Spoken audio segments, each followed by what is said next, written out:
that I stay on the straight and narrow. And someday my people wake up and pray for Pharaoh. Right now we in a state of peril, but I'm praying for rest up in the wilderness and change to a greater peril. I pray for light in the hour of darkness, praying for the day Satan's power is off us.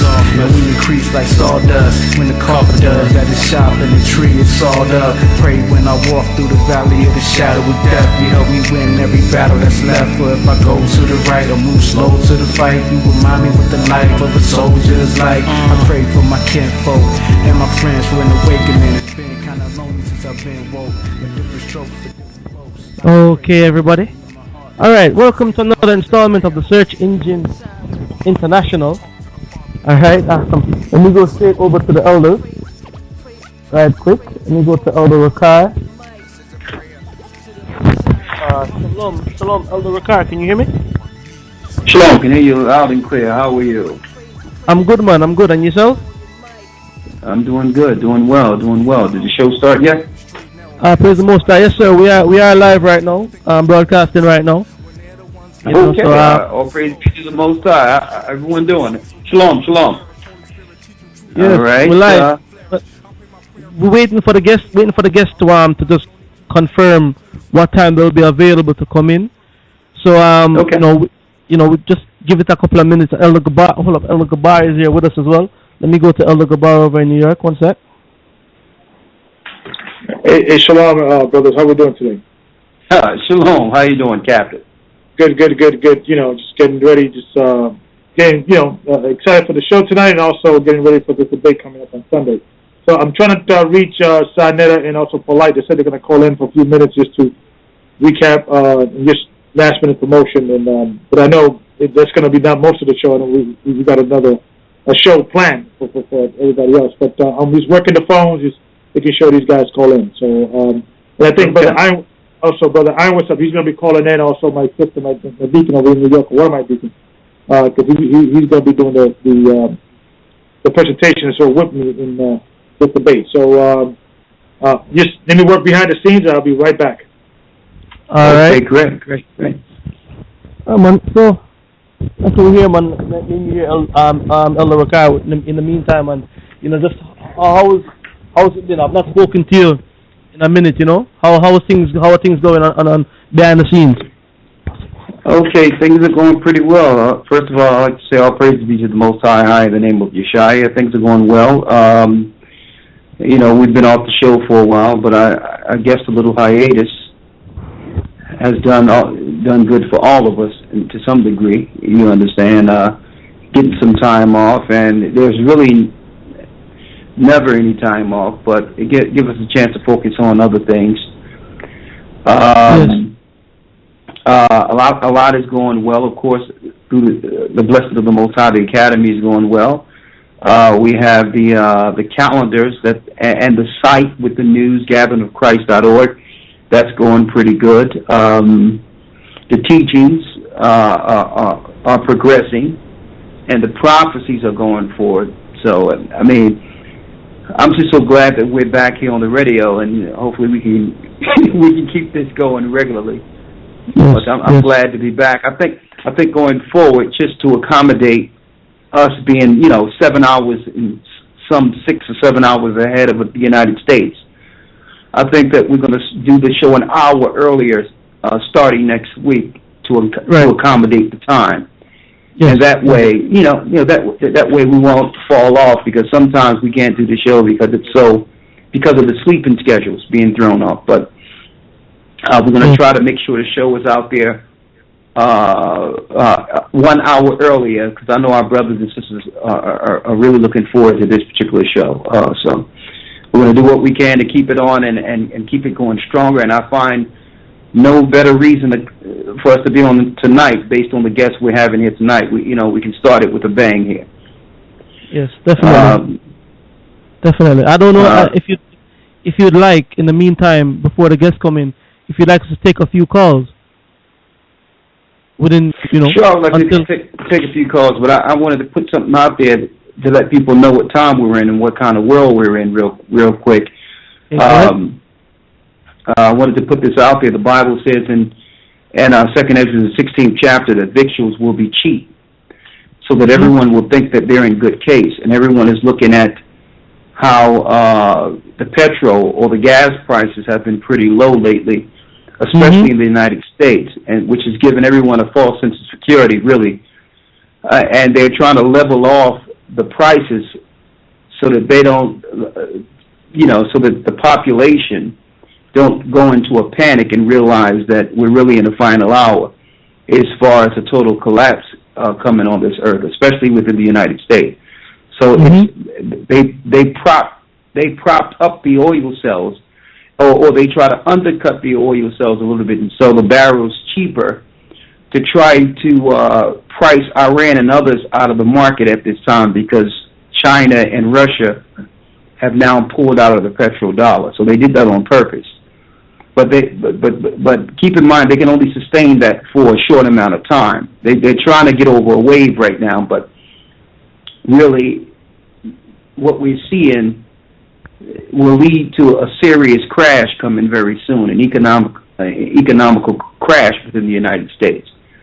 So don't get lulled into a false sense of security because you can fill up your tank for a few cents. The other thing I wanted to bring out, also, I'm looking in the news, and you and I were speaking of this right before we came on. And I know it's in the news, and I know it's entertainment. It's a distraction, but we're looking at what's going on with, what's her name, Bobby Brown's daughter, and Whitney Houston's daughter, Bobby Christina Brown. Yes. And how they're looking to probably do something to her very soon, because they're looking to go after the sole heir of Whitney Houston's estate. And that's what a lot of brothers and sisters don't realize, that we're in this whole Masonic satanic, what they call online the Illuminati way, is once you are in this system, especially on that level, being one of the highest producing musicians to ever live on earth, you sign your name in blood. And it's not as if her money, Whitney Houston's money in her estate, because she's worth more dead than alive, with her estate and the things that the publishers can do with her estate, is worth billions upon billions. They have a plan with Whitney Houston's estate. So they can't let something like her daughter get in the way, or family get in the way. It's bigger than family to them. And what's going on with Bobby Christie right now?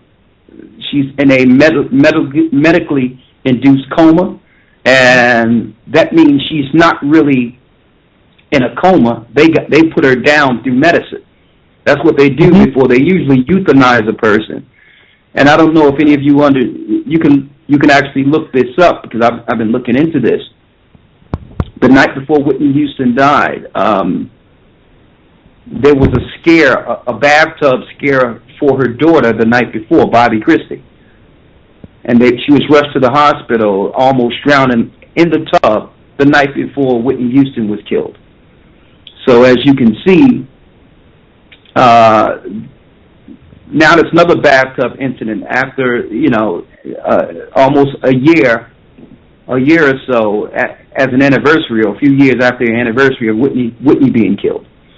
So they're going after her estate, and that's the world we're in. It's satanic, and usually those that sign and become big, they sign their name in blood. They belong to the God of this world. So I wanted to put that out there, and I know everyone is looking at that, but I mean, I'm praying for the sister. I hope the sister pulled through, but I understand how these things work, and they're going after her estate. They're going after Whitney Houston's estate. And, I just want to reach out to a lot of brothers and sisters out there to see what's going on in the world. And before our guests come on, we're supposed to have a few guests on tonight. I know I'm rambling a little bit, but we're supposed to have some guests on tonight. I think Brother Polite and Sonetta, who is looking to set up the debate between Elder Gabar and Polite this coming weekend. going to come on to say a few words. And of course, we lined up just a few questions, not to get in the way of the debate, but just general questions that a lot of you out there would probably need to know concerning what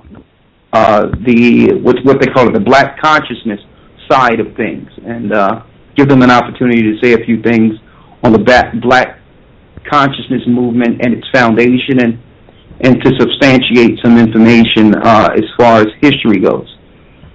Of course, we're not going to have no discussion or no Bible debate. That will actually happen when Elder Gabar deal with this situation in a few days. And of course, we'll have Elder Gabar. He'll give us a window into into what we can look forward to in a few days concerning this debate, and that's been well talked about and publicized. So what you were saying, Degadra? 1 second, hello. What's that? Let me get back over here. Yes, I'm here. Yes. Now, I mean, a couple of things that you touched on regarding the prophet, regarding even the end time prophecies relating to Second Ezra, the 16th chapter, and we see the petrodollar going down at a drastic rate. And what people need to also look at is that in 2008, a very similar phenomenon happened, and shortly after that, it was the so-called financial collapse of Wall Street, if you remember, in 2008, going into the Barack Obama administration. It was about the time of the election time. Yes. And then now we see the same thing coming back around again. So what's really in store right now? In Britain, and for a lot of people who don't know this, in Britain they were actually practicing on a few streets cashless society, where for that entire day they went without spending money. You mean without cash? Without cash, yes, without spending cash. Yes. Without spending cash. Sorry, excuse me. But using cards for that day, and they putting all of these little systems in place. Now, looking back again in America, and what I've been seeing on the news and all that, and you see the police being militarized, and a lot of armed gear coming into the police force, and what we see going on, what we're seeing that them allowing to happen on social media, being that every day right now you'll see a new video being posted on social media of a police officer either killing or assaulting a black man, and I say it like that because I personally believe that a lot of it is smoke and mirrors, and a lot of it is to provoke the people into some sort of action. Exactly. So when I see a lot of the videos come up, I take it with a pinch of salt. Like, okay, if that's real, they're actually inciting and fueling. Yes, they're fueling the sentiments amongst the civilians. They want the civilians, especially our people, the so-called minorities, to rise up. Yes, as so they can use that as a pretext to bring in their next order, to really put their foot down on us. Yes, they're provoking us, and that's what we see going on right now. And when you look, and the point I was making with this is that people with money, people who have money can move, that access to move out of a certain scenario, seeing it coming. I was looking at some statistics, Elder Rawchaa, the other day, right? Just off Google. And I was looking at this based on the prophecies within Jeremiah the 50th chapter, and Jeremiah 50 and 51, where it tells you that they would return to their own country, right? Yes. And you would be surprised the amount of people you see migrating out of America. The numbers are high. The numbers have actually gone up, and what's the tax company in America called? The the ones who chase The the tax. IRS. The IRS has IRS. has been keeping note of it. A lot of people are coming out of America, and what they're saying is that they're doing it based on avoiding taxes. The money laws.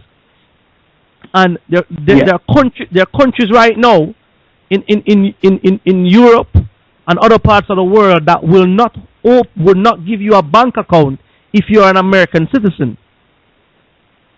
I'm seeing that now. The laws have changed on the books where countries now have to report any United States citizen that's opening up an account within their country. Yes. I mean, those laws weren't on the books before. But now, after the bailout and all that happened, yes, they have new international laws in which America want to know exactly what their citizens who are opening up accounts outside of America. So some people might ask why. And that leads us to what we've been speaking about for years. You understand that, like you claimed, like you said, the Bible show us that many people will begin to leave outside of America after taking its wealth and go back to their own respective countries. That's what's going on. Yes. And that's what's going on. And it's really the calm before the storm concerning what the real plans they have in store for Americans. And we're going to discuss that in further detail going down the line. But the real plans they have are brutal for the so-called American citizens. This is just the first stage before they come all out against us. Yes. You understand? They put their mechanism in place. This is just the first step. You understand? And I'm keeping a keen eye on this, and I'm checking out how America have hired thousands upon thousands IRS agents. For what reason? For what reason? And because they know that in order to balance the economy, they can't just use the petrodollar. It's also human commodities, which is sold on the stock market. When you work for a corporation, when you sign those papers to go to work, they make money off of us. It's slave labor on steroids, the way they've set up the system. So no one has really been set free. They've found a way to enslave all of the citizens within the United States and the Western world by now being able to sell human stock. But if you're not working, if you're looking to pull your money out of the corporate world and build your own, then now you're actually pulling down the country economically also. So they keep an eye on that. Their slaves the slaves are looking to walk off the plantation, and they're not having none of it. So the final stage is to stop people from traveling altogether and to force them into a prison complex where all people, especially minorities, are controlled through socialized and also socialization, along with being incarcerated altogether through fusion centers and work there. Yes. America is about to lose so many human commodities with our people looking to travel outside the country, and now they can't track our status. They can't make money from us. You understand? So that's another big issue. And believe me, they're doing something about it. They're not going to do something about it. They are doing something about it. And they're making it where, okay, since we have an electronic system in place, the first thing that one would do leaving to another country is to set up a bank account. Now they made it starting, at the end of last year, that you have to, any country with an American citizen must now report any bank account set up by an American citizen, because they want to make sure that money's taxed also. Yes. So. Yes. And as a result, and that's why I said like the people them who gonna the can you hear me? Yes. Yeah. The people them who gonna suffer the most when this is rolled out is the poor. Yes. The poor gonna feel the big brunt of this, because the poor, I don't want to say it like the poor don't know what's going on. You with me? You know, the ones with the money. Point about it. It's not that everything is aimed towards the poor, which it is really, but the whole deal is it's the lack of knowledge and what to do in times like this. That our people have never. Our people don't have access to information to be able to plan beyond this. So that's why it's going to affect the poor, because there's no preparation for what's about to happen. Yes, exactly. And if they knew exactly what would happen, what was going on, they would plan accordingly. Yes. Shapat should join me here. But yeah, they would actually plan accordingly. But we will get caught up in it, the majority of us. Mm-hmm. And this is one of these scenarios in which I'm going to say right now, we don't want to look back at this and say we were right. It's not even about being right. Mm-hmm. Okay. It's really about the Most High showing forth His prophecy. And once everyone see it come to pass, these prophecies, like it was prophesied, like you on the streets and like I'm on the streets and others who was on the street say it for years, that's a beacon for our brothers and sisters at that time to begin to come back to the Most High, repent, and begin to follow suit. So that's what this is all about. This is not about us. It's not about us being right. I want to put that out there. Yeah, we were just speaking about the economics and the new plans America has with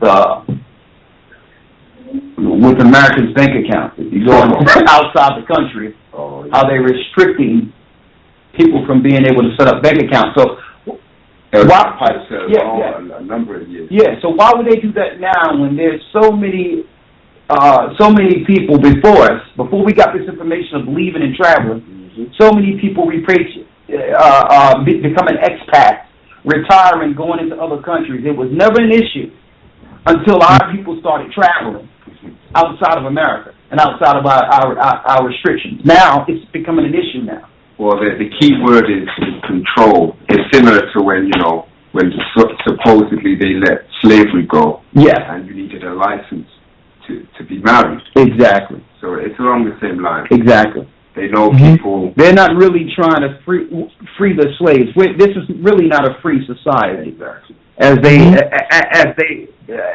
these people have promoted, as this world promoted, or the politicians promote as a free society. It's not free at all.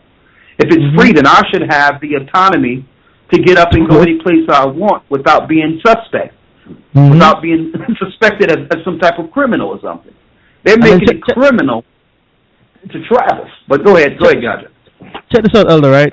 What we see happening now with a lot of people, because of what's coming on now, is a lot of people are renouncing the U.S. citizenship. Okay? Yeah. They're renouncing it. They don't want nothing to do with it. So my thing is wait. A lot of our people have never been anywhere but the plantation. Are you gonna renounce your citizenship now? Being that all this coming down, what are you looking to do? Those of you who can make moves, who can come out of the countries, because right now in Europe, Switzerland, Belgium, all of these countries are refusing to give bank accounts to American citizens. Excuse me, guys. Brother Gotcha, this is Brother Gabar. Can you guys hear me? Yeah. Yes, Brother Gabar, loud and clear.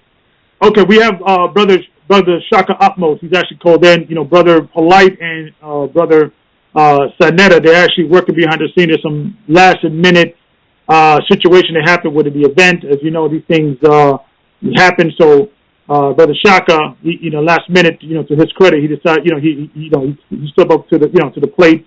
He's going to come in for real quick when you guys are ready. Okay. Well, without any further ado, just real quick, just give us about 2 minutes. I'll need you to round up your point real quick, Gaj, and we'll go right into it. Okay. All right, no problem. Yes, I'm saying we see banks in Europe right now refusing to open accounts for U.S. citizens. They just point blank don't want to do it. So as a result, you find people renouncing the citizenship. So I'm looking at it and saying, okay, what's gonna happen now? What are the the poor or the people who don't have a country, so to speak, to be an expat of? What are they gonna do? You understand me? Like, what's the plan there? I'm watching it. You understand? Yeah. But that's pretty much. Sorry, go ahead. So here's the question, real quick. Us living in an international market right now, where even commerce, your business, everything is global right now. Mm-hmm. Why is it at this time, when everything is going global, they looking to restrict American citizens from being able to operate outside of the United States? What's coming down the pipeline? What is it can we look forward to based on this? And I'm going to tell you, this is a non-conversation for American citizens, because Americans have been programmed, and we've been programmed. I'm going to include myself in it because I was born there. We've been programmed to believe America is all that exists. So this is really a non-issue to Americans, but lo and behold, believe me, this is going to become a nightmare for Americans to not have any access or choices outside of the hell that's coming down on that country very soon by those that run it. Mm-hmm. You understand? It's like they're heating up the melting pot on purpose, a keg that's going to blow, and on top of that, they're going to restrict people from actually being able to get out of the pot. Mm-hmm. You understand? So, we're going to have a show very soon that's going to discuss options based on not just speaking of options of places to go and all that, but options I would say mentally on how to deal with these things, and spiritually on how to deal with these things when they come, so that our minds are straight and we're not caught up within a panic when this thing go down, because it's coming down the pipeline very soon. It's coming. So, but there's a reason they are restricting Americans first, and I'm going to tell you, we're going to talk about that. Why they restricting Americans? There's an awakening going on amongst our people all over the earth, but there's something very special happening within America itself. You have to realize America is the modern day Rome. You have to realize the whole world is looking to America for direction. And lo and behold, the enlightened ones, God's chosen, are there. And our people have an influence outside of America unparalleled. You'll never know our influence and how much impact we could have living in America itself. So we're going to talk about that. We're going to go into that in future shows going forward. Coming out of Babylon and why they're looking to restrict us from coming out of Babylon.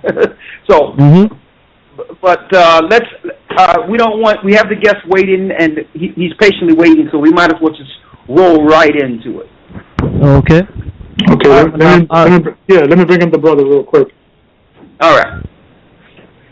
And shalom, brother Shapat. How you doing? Shalom, Elder Rawchaa. I'm good. How are you doing? Okay, brother Shaka Atmos, can you hear me? Yes, I can. How we doing, brother? How's everything? Too blessed to be stressed, too grateful to be hateful, too humble to crumble, stumble, or fumble. Okay. Well, thanks for calling the last minute. Brothers Polite and Sanetta, they were planned to come, but they had some last minute situations. So I know we called you in the last minute. So thank you for coming up and stepping up to the to the radio show. We're trying to get an international demographic. We have a large population overseas. So that's the reason why we wanted to have the brothers just kind of promote the event. Elder Rawchaa, he's my elder. He's actually the brother that we were negotiating when we first met. To maybe do something in England. Right, I remember when you brought him up. Right, I remember. So so he's and also Brother Rawchaa, he's the host of the show. So without further ado, Brother Elder Rawchaa, I know you just want to have some questions, or you want to dialect and things of that nature. Elder Rawchaa, the floor is yours. Okay, how you doing, brother? Shaka Amos, right? Yes, that is my name, Hotep, my brother. And your name is? My name is Rawchaa. You can just call me Rawchaa for short. How are you? Oh, I like Rawchaa. That's a very nice sounding name, Rawchaa. Thank you, sir. And I've seen you, very talented brother. I've actually seen your music videos. Very talented brother. We thank you for coming on. And thank you very much for the compliment and for the sentiment. I have to tell you something. I always get a little freaked out when Hebrew Israelites drop by my music channels and they leave very kind and respectful, nice comments. It always trips me out because you hear all of the rumors about how there's all this hatred and all of this animosity, but I wish I could show people my fan mail and show them just how friendly and how embracing the Hebrew Israelite community actually is. It's not like they require you to believe everything that they believe. It is a very respectful bunch of people, and I just wanted to say that. Brother, listen, brother, I really appreciate you, and I'm going to say this. All of us got more in common than one would think, and that's why I wanted this conversation tonight to actually be on things we can agree on, and not. I know you don't believe in the Bible, so I don't even want to discuss that with you today. You understand? Awesome. Really, what I wanted to talk about, all right, because and believe me, we have more in common than you think. Because one thing I know, even me being a Hebrew, me being Israelite, we Israelites here, and of course tonight we have others. We have people from the Black Consciousness Movement and others. And people are listening to the show from all over the world right now. Every demographic, from Asia to Australia to the UK, all around the world, the Netherlands. We have people from all different demographics. And I want to say this, brother.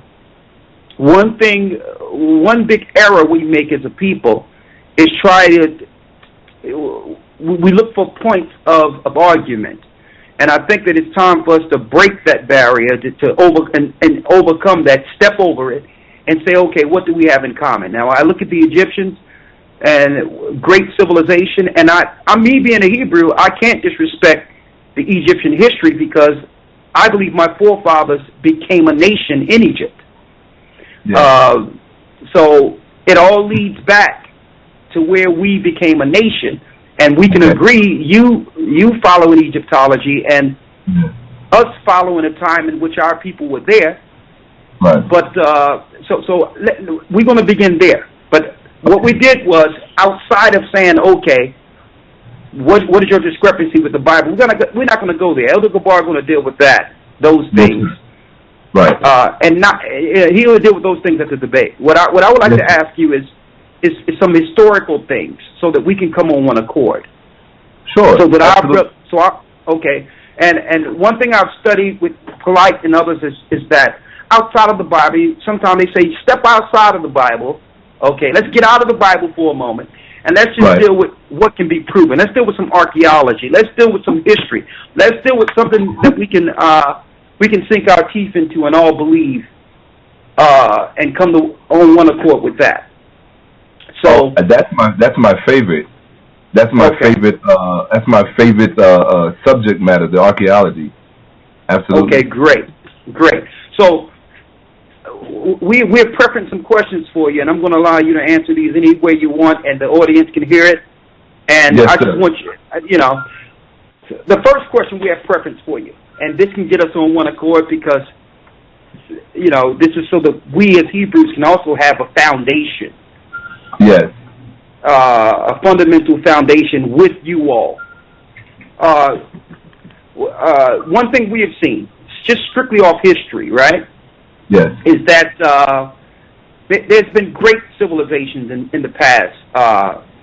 Egyptians, from the Egyptian Empire, the Grecian Empire, the Roman Empire, leading to modern day America. Okay. Yes.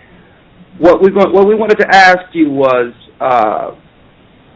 and just outside of opinion, just a source. Okay. Do you have, just what source did you ever run into, or you might have in the Black consciousness faith that foretold some of these civilizations, that past civilizations?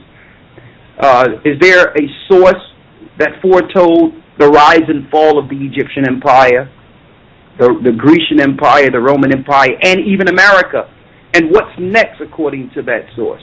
Like, is there a fundamental source you all go to say, okay, this source says that? I think I get the let me tell you why I'm asking you this. Okay. We have some circumstantial history outside of the Bible that shows that our people served in all these different empires. Whether you want to, we call them Hebrews, you may call them something else, but black people, there's history of us serving in Greece, serving in Rome. We served in Greece as a Hellenist. We served under the Roman Empire. The history of the Romans destroying the blacks that were in those regions and us fleeing into certain areas, historically outside the Bible. And we wanted to know, was there any source, a fundamental source that you looked into from Egypt that also that actually foretold some of these things that happened to our people? Okay, I understand the question. Yes. I think I also understand the unspoken premise behind the question. I could be presuming, but I'm pretty comfortable with my own presumptions. So I will begin by saying this, and that is, I think that it may be a mistake for us as a people to presume that those things that we believe to be prophecy are in fact prophecy. And the reason that I say that is because if a person is historically illiterate and epigraphically illiterate, they do not have the tools to discern between that which is an authentic prophecy and that which appears to be a prophecy as a result of literary devices. And the reason that I say that is because, and it's unfortunate, it's virtually impossible for us to have this discussion without referencing the text and the civilizations at the heart of this entire affair that brought us all together in the first place, which is the Bible and in association with it in Egypt as well, so, or Africa in general. So what I would say is that if a person reading the Bible has been pointed to various quote unquote, and I have to put them in quotes, if they're pointed to quote unquote prophecies within the Bible, then at face value, yes, they're going to believe that this text is foretelling something and these things have come to pass.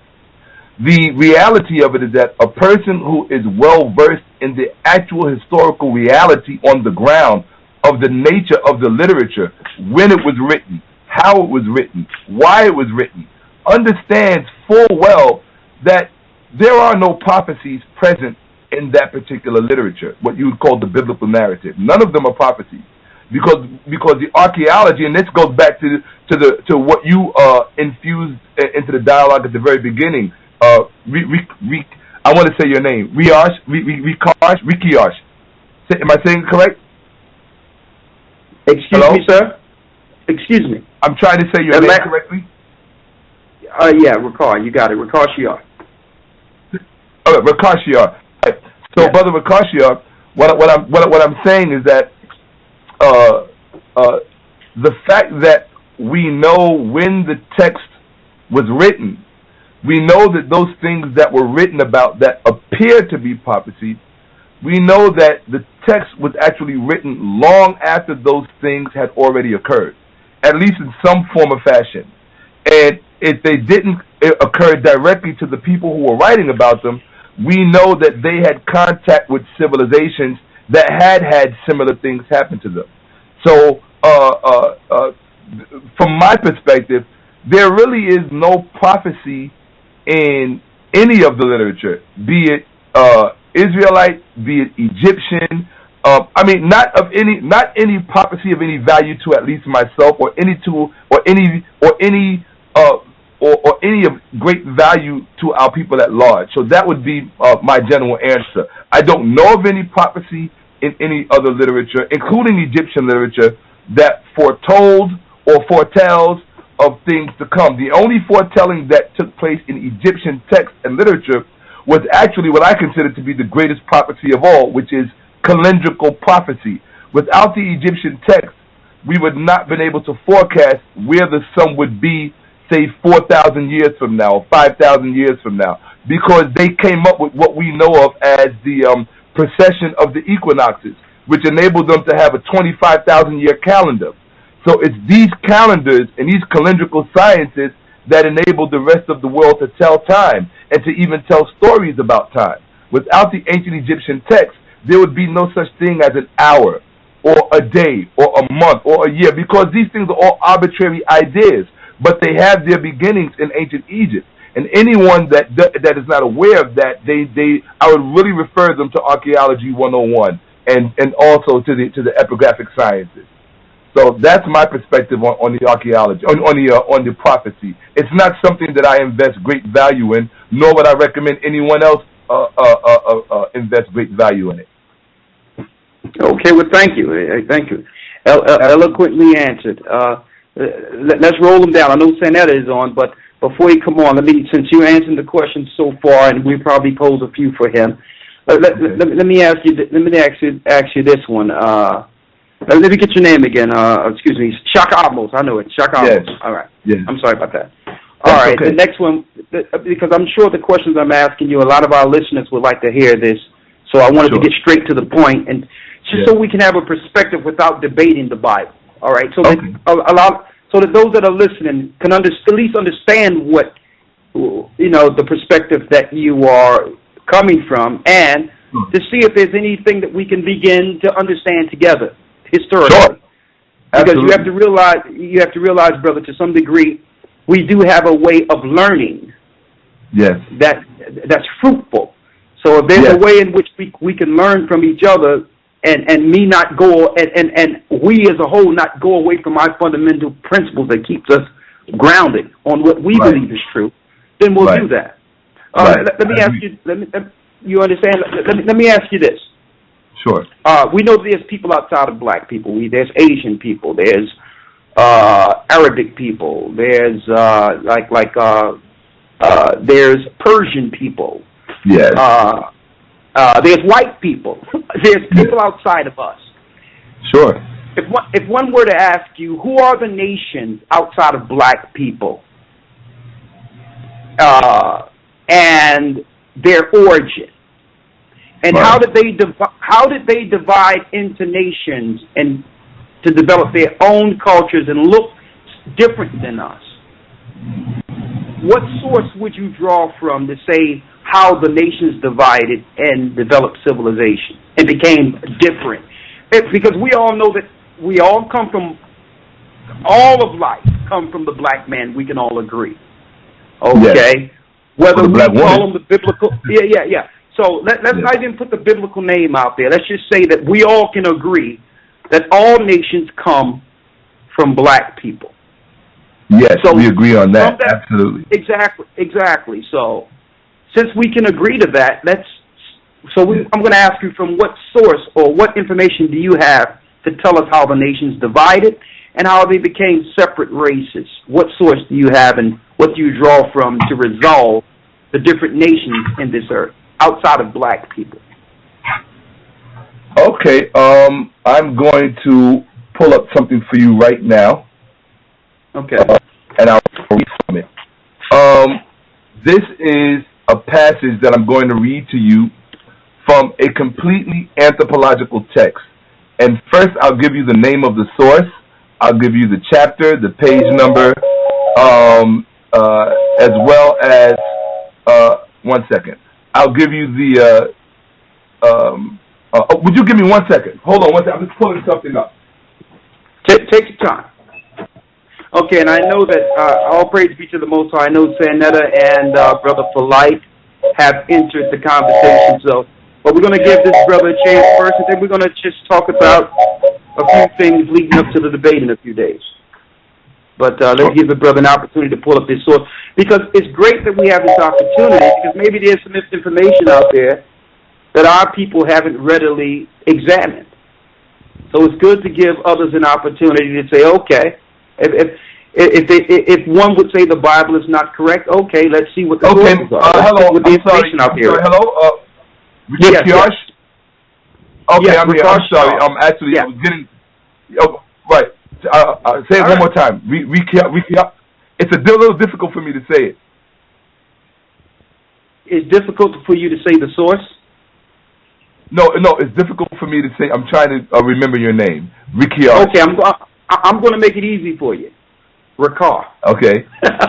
Rawchaa. Okay, that I can remember. There you go. Okay. All right. There you go. I can remember that. Okay, so anyway, Right. the source is here. I actually had the source. It's just that my phone was ringing, and I just wanted to let the person know that I was unable to speak with them. So in any event, Okay. I had the source from the very beginning, actually. So I'm going to, the name of the book is called Civilization or Barbarism and Technology. And I'm going to quote from chapter 1, page 13, 15, and 16, paragraph 2 and 1. And basically what I did was I condensed it all in to just make it one short paragraph so that I wouldn't have to read so much for you to get the answer to your question.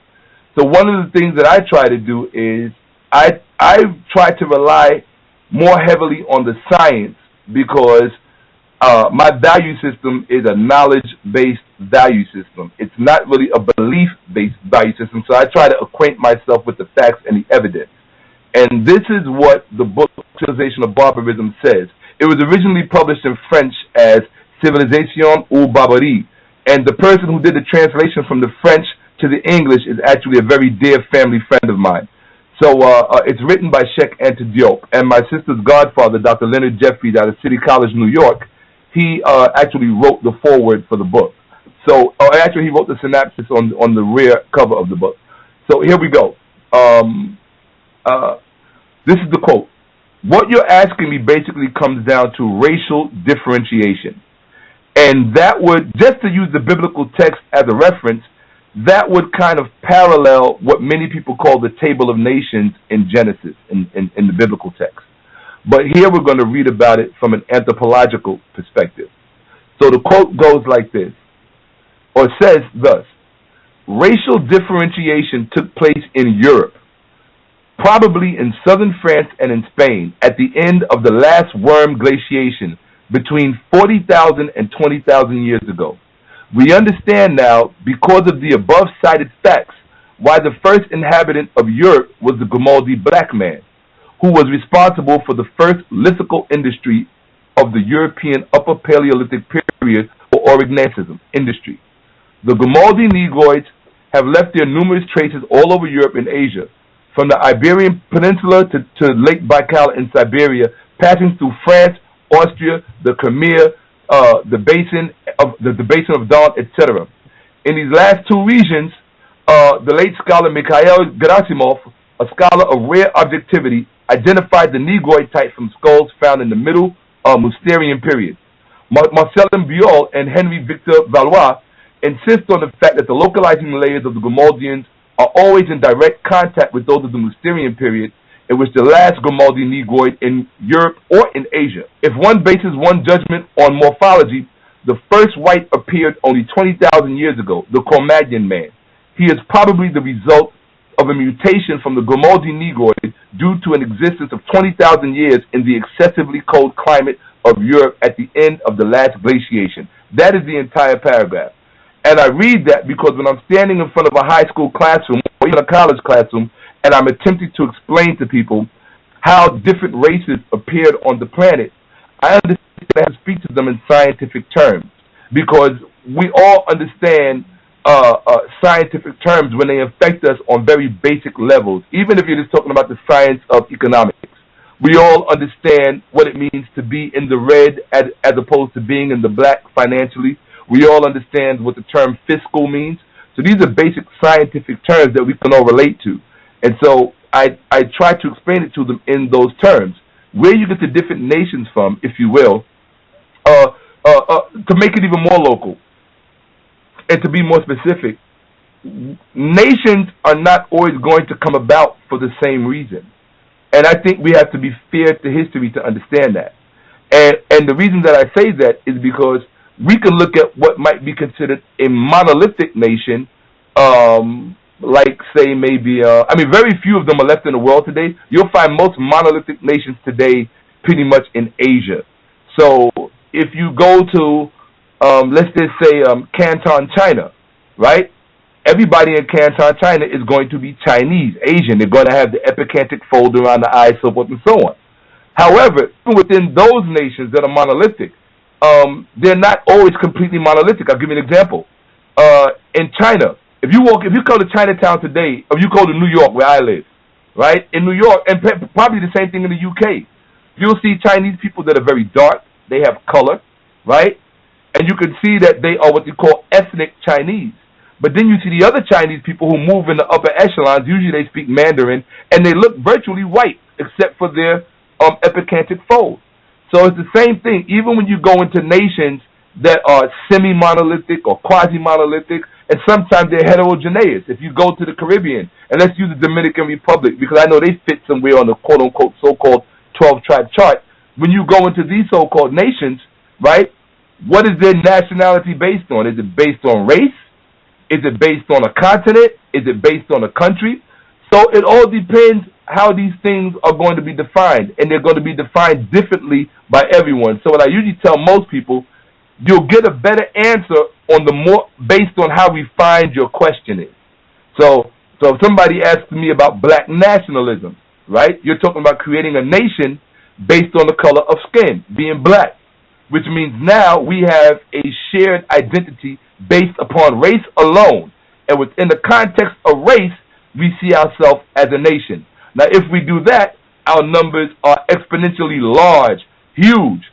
But if you do it on purely religious terms, if you do it purely on cultural terms, then your numbers are going to begin to dwindle.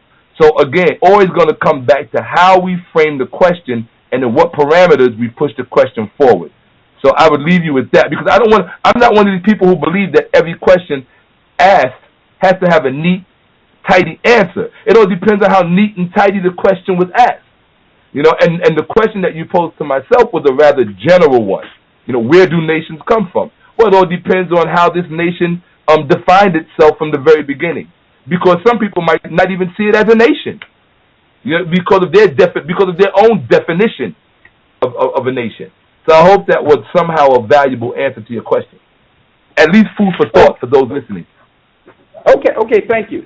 But before we go on, I need you to stay on, because I know Brother Polite is on. I'm going to ask him a few questions, but just to follow up on this so that we can get some clarity, all right?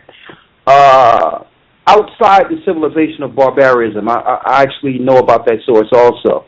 Outside that source, being that you're pulling from an Egyptologist vantage point, even before this information was compiled scientifically, whatever the case is, Egypt was a nation, and these things evolved before the Egyptian time. So what I'm going to ask you is, outside of this source, is there something in Egyptian history, being that that's where your expertise is? Is there anything in Egyptian history that we can chronologize or go to and say, okay, this gives us a fragment of nations and civilizations during the same time of the Egyptians, and this is how these nations came to be? Is there anything that you can pull from the Egyptian sources, is what I was asking. Maybe I apologize if I wasn't clear. I wasn't asking for a modern-day scientific explanation with probably, because it had probably within the terms of its explanation, which is vague in itself. Maybe there's something I need to understand from the Egyptian side of things that can be proven archaeologically or whatever the case is. Is there an Egyptian explanation for it? Maybe that's a better question. Well, I would, if I think I understand your question, I would refer you to a temple. It's called the Egyptian Table of Nations. And in fact, I'm pulling it up right now as we speak. So here it is. I'm looking at the Egyptian Table of Nations. And here we go. I'm looking at it right here. I'm wondering if I'll be able to read it. I should be able to once it pops up. Here we go. There, this painting, I'm just reading from it. This painting from the tomb of Ramesses at 1200 BC shows that the Egyptians, number one, saw themselves as blacks and painted themselves as such without possible confusion with the Indo-Europeans, Caucasoids, or the Semites. Now, as of note, from this, you asked me from the Egyptian source. Actually, you know what? I want to quote something even better that I think you'll appreciate, because I think that it will speak more to what you asked of me. I'm going to go to the Hymn of Aten.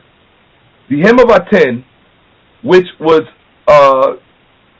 written by Pharaoh Akhenaten in the 18th dynasty. And in it, he makes a reference that shows that they were conscious of the concept of nations, or of different peoples, different human beings that didn't necessarily look alike. Okay, so I'm not sure if that's what you're asking me for, because to some degree the question that you posed to me is still relatively vague, because you're saying that you want to know from an Egyptian perspective what their concept of nation is, or what criteria they would have used to determine nation. Am I correct? No, sir. What I was asking, just in a nutshell, and it's okay if you don't have it right now. We can probably touch on this later, because there's a few other things I wanted to touch on. But right. I just wanted to know in Egyptian history, is there a history that says, okay, here's the original man, and this is how nations fragmented from this original man, and this is why we have nations today. Whether or not that was chronologized in Egyptian history. Oh, okay. I think I understand. I understand what you're saying. Okay, I think I get what you're saying. Yeah. I personally cannot think of any text off the top of my head that would do that. Now, that does not imply or insinuate that it does not exist. It only means that because I haven't done that particular specific research, because it has not been an area of interest for myself, I cannot say that it doesn't exist. I can only say that I'm not aware of a text that would say, there is a text that says that this is where humanity comes from, if you want to talk about that. But if you want to say, do they have a text that says the black man is the original man, and from him come all other nations? The closest one I could think of would be the Aeneid, when they speak about the birth of the gods, and it comes down eventually to the Aeneid, speaking of Osiris, Isis, all of the siblings of God, Osiris, Isis, Nebhet, Set, and so on, so forth and so on. All of these different deities, and then they say their children are many in this land. That's the closest that I can think of coming to, and I'll tell you why. I'll tell you why that's important. That's important, at least from my perspective, because you have to remember that at the time when many of ancient Egypt's texts were being put down and being written, there really weren't many other nations in the world. Particularly outside of Africa. The rest of the world outside of Africa was very much in an infant period, and so there really would not have been any need for. That's what made ancient Egypt so special. It was so insulated. In many respects, it was so insulated. So much of what you're going to find in their literature, even from the earliest period, is going to reference them and pretty much them alone. So you just have to understand it within the geographical barriers in which it was written. And that's from my very limited perspective on that particular subject matter. Okay. Thank you, brother. Thank you for that. Yes, sir. At least you give us a perspective on, okay, this is where we can go and understand certain things on the same par. and maybe there's other areas we need to look on the outside of Egypt to actually come to certain conclusions, fundamental conclusions that lead to nations today. That's fine. I need you to hold tight. Don't go nowhere. Where's Brother Polite? You Polite? You on here with us? Where are you? Right here. Can you hear me? Yeah, bless you, brother. How are you? I'm doing great. Oh, okay, good to hear from you, and it's great the work you're doing. Just to fall right in, maybe I could, if you don't mind, because I was just mentioning, if you didn't hear the beginning of this, instead of just going into the Bible and debating the Bible, we just had a few questions we preferenced just to get some understanding from our perspective to understand what you all deal with. So we have a few questions. You don't mind answering a few questions, do you, before we promote this thing, do you? I have no problems, brother. It's the we don't tell people don't ask us questions. Okay, great. We have a question for you. But first of all, because we do have Brother Shaka Atmos on. Is it the same school of thought or a different school of thought, or are you an Egyptologist, or is it something different, so that brothers and sisters can understand if there's a difference? I'm a subscriber of Nile Valley Civilization, just like my brother is. We make subscriptions to Nile Valley Consciousness via Nile Valley Civilization. Okay. Which, and when I say that encompasses more than just Kemet. Okay. Yeah, but I'm just asking, you both are from the same train of thought, right? Yes. Okay, great. That's important. Let me ask you this, sir. Just prefacing the next question. I'm going to ask you, Mr. Polite, and I'll be polite with it. No doubt. Let's get it. All right. Who are the blacks that came from the diaspora off of the slave ships? Listen, what is their origin? And where can we get the source that explains our current condition? Or, matter of fact, let's do this. Based on your understanding, who are the black people that came on slave ships? Who are they? I would say that these black people that came off the slave ships, a great deal of them will be who we identify as West Africans. But in general, these people that came off the slave ships were indigenous to the continent of Africa. First, enslaved by Muslims, then, in the latter stages of slavery, sold to the Europeans who had a better conception of how to monetize Negroids through the course of slavery. Okay. Well, maybe I need to clear up my question and make it a little clearer for you. Why not? You look at before we were on slave ships, because I think the Most High that we can both agree that our foreparents came off of them. So I have a vested interest in this question because we are the same. Who were our people before slavery? What were they named? Who were they? It depends where you took them from. The beginning. What do you mean the beginning? The beginning of slavery? What are you looking for? Just come out direct and tell me what you're looking for, bro. Okay, I think I'm making it polite. Hold on, brother. I think I'm making it crystal clear. Like, for instance, no.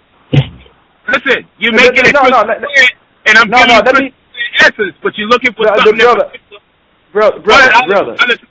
Let me tell you what I'm looking for in particular then. All right? I don't want to talk about who enslaved us. I'm just saying we are black people that came off of slave ships. I know we all come from West Africa. That's elementary. What I'm asking you for originally, just like you got Brother Shaka Atmos on the phone, who's an Egyptologist, and the brother, he championed being from Egypt, which is fine because we have history of our people being there. What I'm asking you is, are we Egyptians? That's what I'm asking you. You're asking me, now when you ask me, are we Egyptian? Who's the we that you are talking about? Black people that came off the cargo slave ships and were sold. Do we have a direct lineage to the bloodline of Egyptians? Some of us do, my brother. But again, I think the part that you're not understanding is when we say Nile Valley civilization, which cannot be limited exclusively to the geographical locale that is today known as Egypt. That's right. Nile Valley civilization extends. Okay. Now we're getting someplace. So let me ask you. I just want to interject, if I may. This is Shaka Amos. I have to admit that when you asked me the questions that you asked me, I tried to be respectful of the host because it's his show, and I go along with what I consider rules. You say that you don't want to talk about the Bible, yet you ask questions that the Bible certainly speaks specifically to, that those of the Hebrew Israelite faith champion and build their foundations upon. So I think it's rather disingenuous and dishonest of yourself to portray yourself as someone asking general, objective questions that in no way have any bearing on any of the subject matters that we're going to be debating on the 8th, when in fact Polite just had to pull it out of you, that you were not really asking where the West Africans came from. You were really asking how and why should we define ourselves as Egyptians, and you should have just cut to the chase instead of the typical Hebrew Israelite, obfuscation and hidden agendas and ulterior motives. This is what always leaves a bad taste in my mouth about the general Hebrew Israelite community at large. You don't know how to be honest. One honest bone in the body of the Hebrew Israelites who jump onto this agenda in defense of the Hebrew Israelite worldview. I think that we can have an honest discussion, but it takes two sides to be honest. We need to cut with the. Don't play games. If there's something that you want to ask, come out and ask it. You know, there's no need to pretend that. There's no need to be defensive of the Bible. We're not here to attack it. We're here to have an honest dialogue.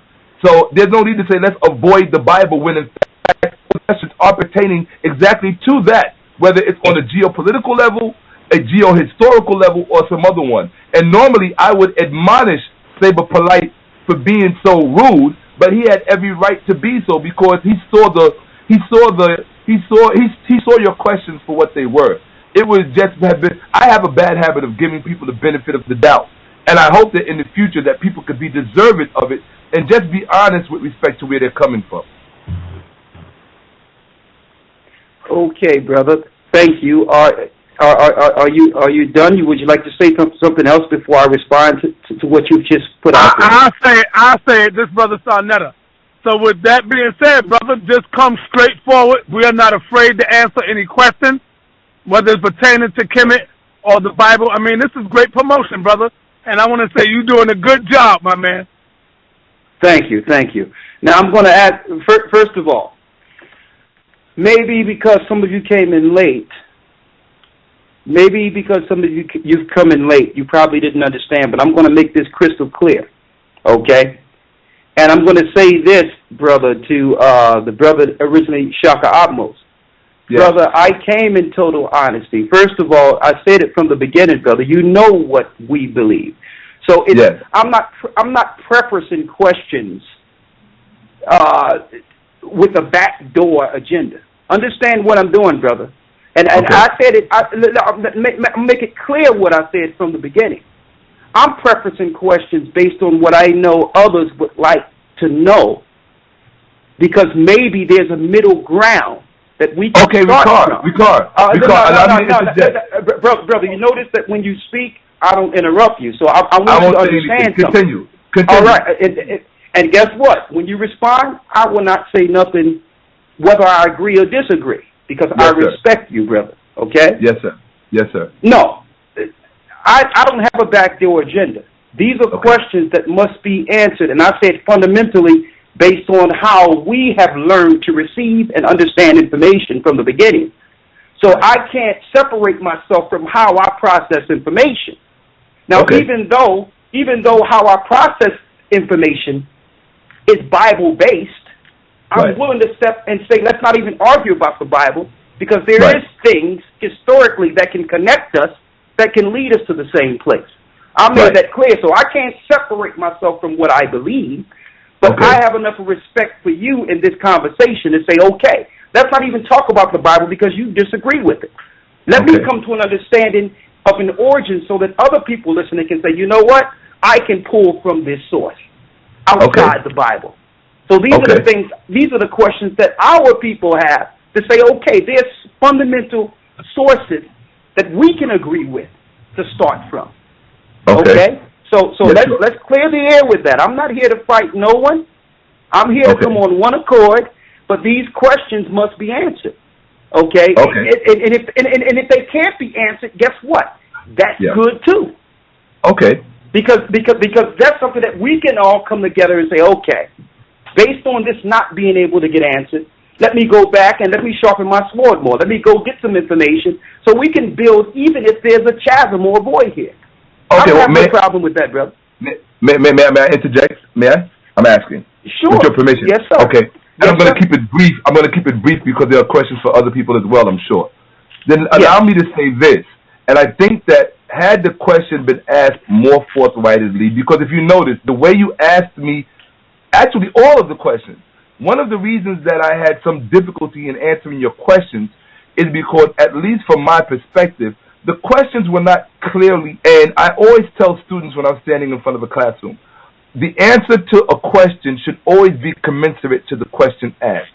If you ask a poor question, you're entitled to a poor answer. If you ask a mediocre question, you're entitled to a mediocre answer, and so on and so on. If you ask a great question, you're entitled to a great answer. So now that I have an idea of what the agenda was, or at least I have more insight as to what it was that you were searching for in the answers. And the reason I say that is because when you asked your initial question to Brother Polite about slave ships, stepping off of slave ships, being in West Africa, right? And then it turned out, as Polite cajoled you, that what you really wanted to know is, then how do we all define ourselves as ancient Egyptians?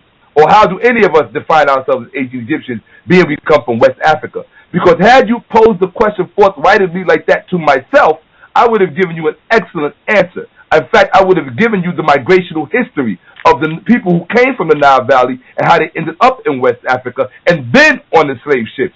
I would have responded to you that our history did not begin in West Africa.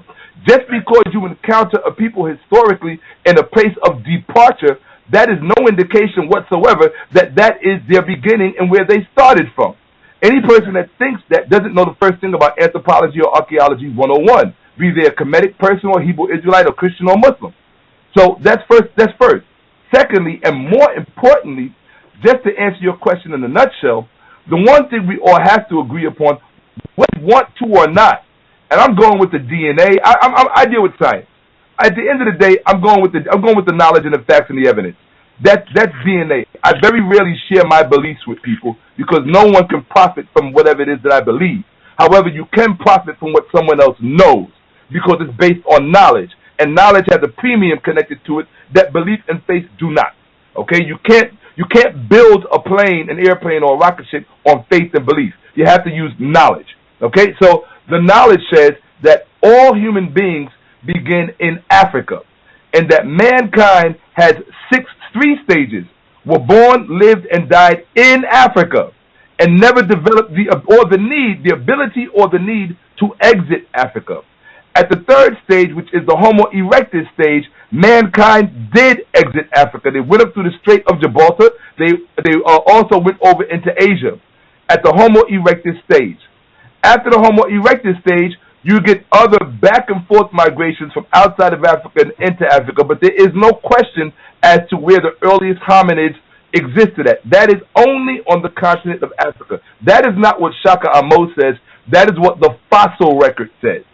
So the one thing that we could all agree upon is that we have an African genesis on this planet.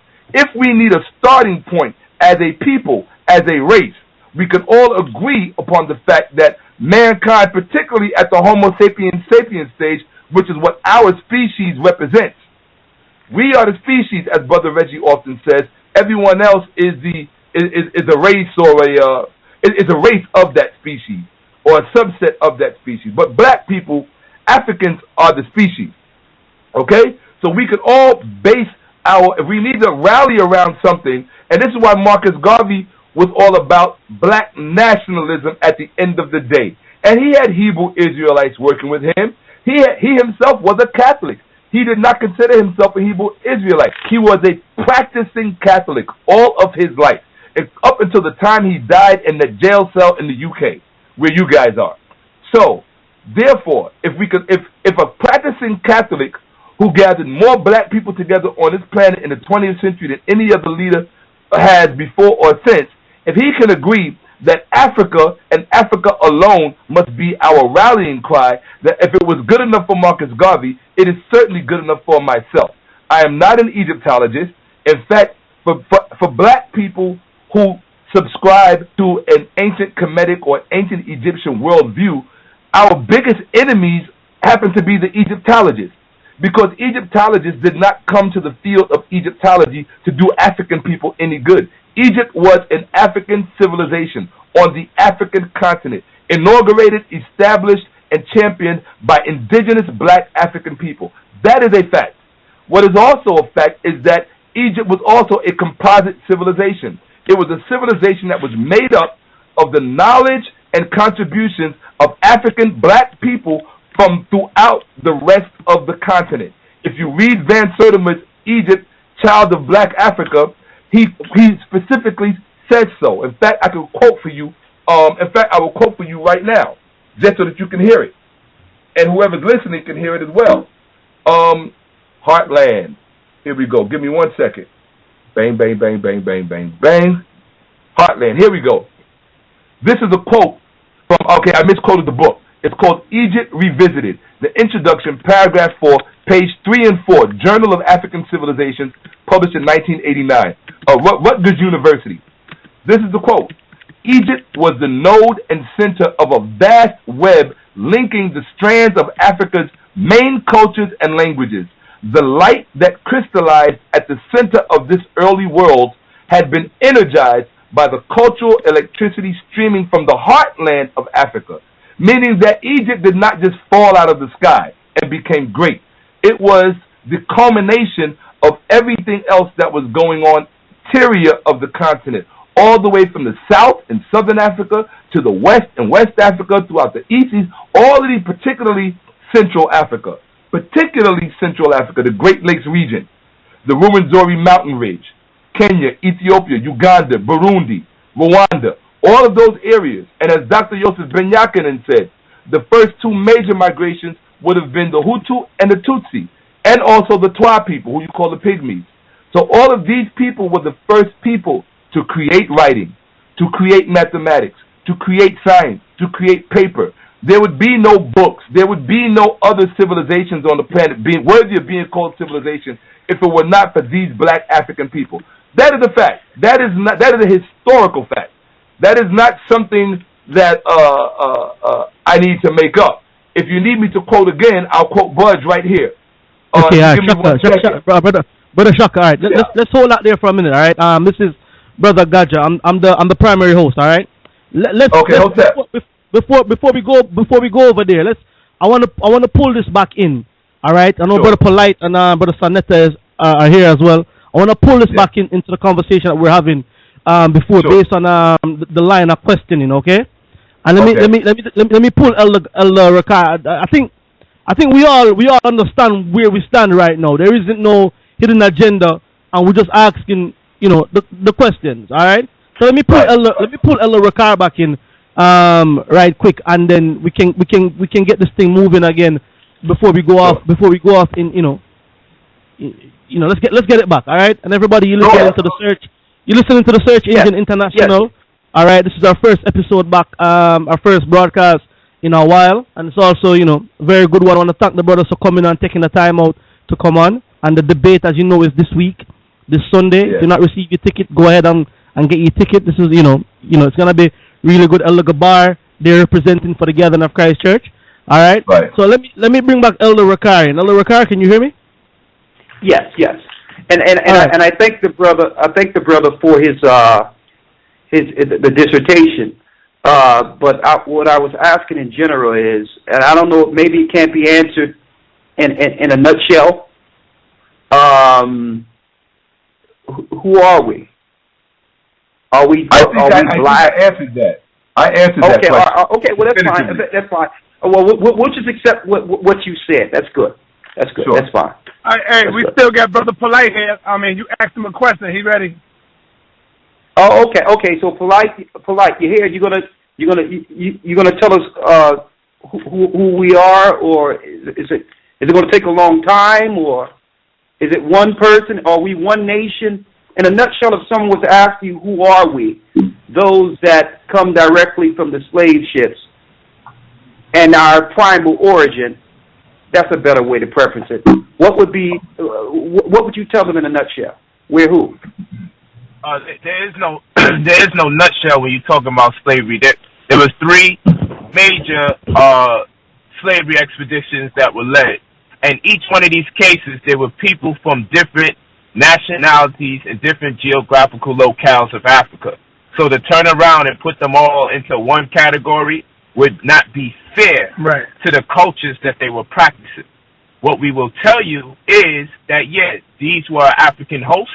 What we would tell you is, if you wanted to know where they were in their inception or where they came from predominantly, then we can tell you they came from the Nile Valley civilization. Valley civilization. So okay, let me ask you in specific then. Let me ask you in some specific tribes, some specific people that wasn't scattered all over the place.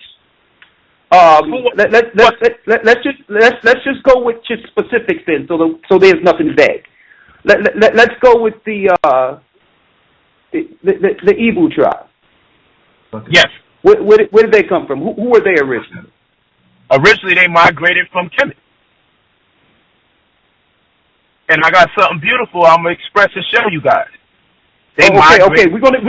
I'm gonna deal with what you have beautiful, but what I'm trying to ask you is, the Igbo tribe. You said they migrated from. It's Kemet. When you say Kemet, you say they migrated from Egypt. The Igbo tribe. That's correct. A great deal of the hosts migrated from Kemet, and you can see impressions from Kemetic culture in Nigeria. Whether you're talking about Igbo, whether you're talking about Hausa, whether you're talking about Yoruba. That's right. You can clearly. No, I'm talking about in particular. Let's just keep on the Igbo tribe real quick. But you see, this is what you got to understand, brother. It's not fair to only talk about the Igbo tribe when you have Hausa, when you have Yoruba, because you got to understand that these are different cultural paradigms that people of the same genetic stock had started making subscriptions to. The people are the same, the cultures have a difference. So I'm trying to explain to you, the people, your religion doesn't determine what you are genetically. So we're genetically talking about the same stuff, but they're practicing or engaging in different spiritual paradigms. That's why I'm putting it in one hope. Brother, the reason I'm asking you, brother, let me make this clear. The reason I asked you in specific is because it was about to become so diverse that we wasn't going to come to a conclusion. So I wanted to narrow it. Let me have you understand what I'm talking about. Okay. All right, let's make this clear. This brother is going to come on this program with profanity. He can bow out of this conversation. No, Shaka, be respectful, brother. Shaka. Okay, all right. Hold on. One sec, Ella. Brother Shaka's on. Yeah, okay. All right, go ahead. Keep going, brother. I'm listening. Keep going. Okay. The reason why I preferenced it down to one, because I didn't want to make it diverse because you said there was many. So I just wanted to focus on one in the beginning, and then we can branch out. Is that good? It's not good, and I explain why it's not good. So this is why I'm asking you. Okay. If you want to ask something, be more forthcoming. Oh, in matter of fact, this is what I would rather you do. I'd rather you tell me what is it that's on your mind. Tell me what you see as the truth, and then maybe we should start backpedaling from the point where you call it the truth. Because I'm telling you, when I have to mention other people, that's to make it clear that there's a distinction to be made amidst of a paradigm and a people. The people engage in certain paradigms. You dig what I'm saying? But though the paradigms are diverse, the people that we're speaking about specifically are of the same stock. And that seems to cause a problem. You're trying to make me talk about one tribe in particular as though that tribe genetically is different from the other practicing tribes, same geographical location. So I don't want to be limited to one tribe fundamentally, because it's not fair to the African peoples that encompass or inhabit that particular geographical location.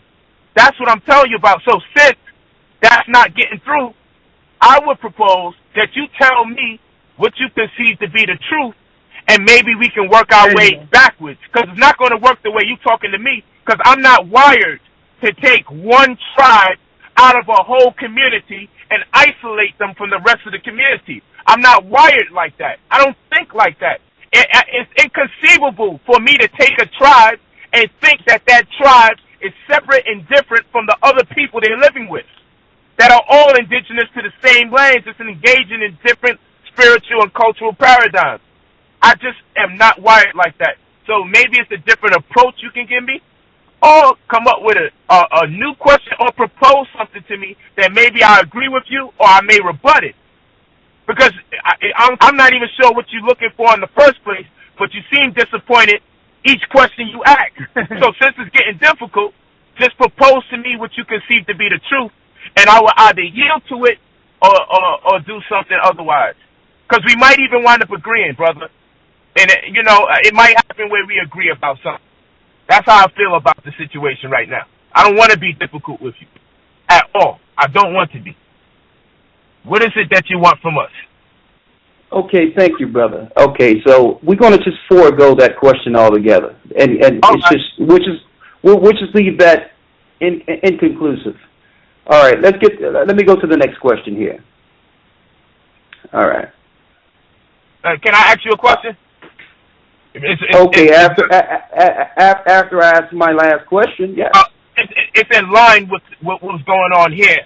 I want to see if you could understand my perspective. I'm not trying to trick you or nothing like that, or attack you. I know Kemet is on trial, so I'm not trying to ask you a bunch of questions. But brother, Kemet is not on trial. You missed the first part of this, or you would never preference. You would have never said that. All right, no problem. But I thought this was a promotion for the. So what I'm saying is that y'all believe in 12 tribes, correct? Brother, I'm not going there right now. There's one question got to be answered first. Hold on, real quick. I'm not going there right now. Before you move forward, where is it that you're trying not to go? Because you just told me I can ask you a question. And I'm not asking you a question. Listen, brother, I said after I ask my next question, you can ask me any question you want. All right, but we got a program here. Before you do it, my brother, I just want to suggest something to you. I didn't feel comfortable where you say you'll leave the question inconclusive. So what I wanted to do was do the same thing you was doing with African tribes, with your Hebrew Israelite tribes, and see if you would be willing to separate one out of your 12 tribes from the rest of the Israelite community. That's all I wanted to do. But I'll wait, and I'll present that to you after your question. And you know what? That has been deposited. I'll make sure I answer that question. Okay? Let me get to the next question. Is that all right? Yes, no problem. This is your show. Okay, thank you. And I'll be more than willing to answer that question once after we go through this one. All right. It's rhetorical. Oh, that's fine. Okay, that's fine. Okay, that's fine. All right. The question I have for the next question is, and this is for you, brother Polite. Who are the gods, or is there multiple gods you follow, or is there an ultimate God? And if so, what do you call him? And what's the source that we learn how to follow this God?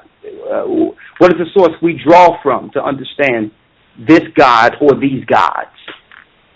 Hello? Yes. Yes. Hold on, brother Jonathan. We on the radio show in London and UK. In UK. Hold on, Jonathan. Yeah. So okay. your question, just ask it to me one more time because we was plugging in another brother.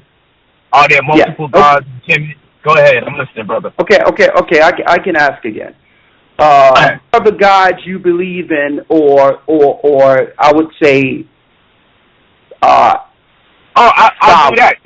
I'll answer okay, let me one at a time. So keep okay, let me okay, let me preference the whole question for you here. Okay. So that you can just answer it all at once, and therefore there's no need for me to interject. You'll just answer it. That's it. Who are the gods? Okay, great. Who are the gods or God you reverence? How do you go about following this God? And what source would one have to find out about this God or gods? Love it. I'll tell you this. The God that I hold in high esteem, that I reverence, is the black woman. By default, since I worship the black woman, I inadvertently find myself worshiping myself.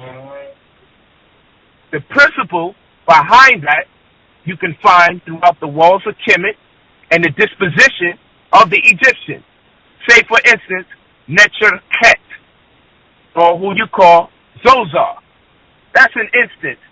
Are you familiar with Necherket? No. Or Zozar? Are you still on, brother? Are you asking me, am I familiar with it? Yeah, I need to know where I'm at in conversation. Are you familiar with Necherket? Well, really, brother, I'm here to gain the understanding of what you. I've never studied it. I'm sorry, my brother. Yeah. I don't want this to be mistaken. I'm not trying to trick you or nothing. What I'm trying to find. I don't think you're trying to trick me, brother. I just need you to explain your gods and gods are and how you worship it and what reference you draw from. That's all I don't know. I don't know what you're dealing with. I got it. You don't have no clue what's going on. I got it. Yeah, I got it. Thank you. The only reason I ask these questions because when I'm talking to Hebrew Israelites, they tend to give the impression that they've been studying Egypt so much they damn near know more than we know.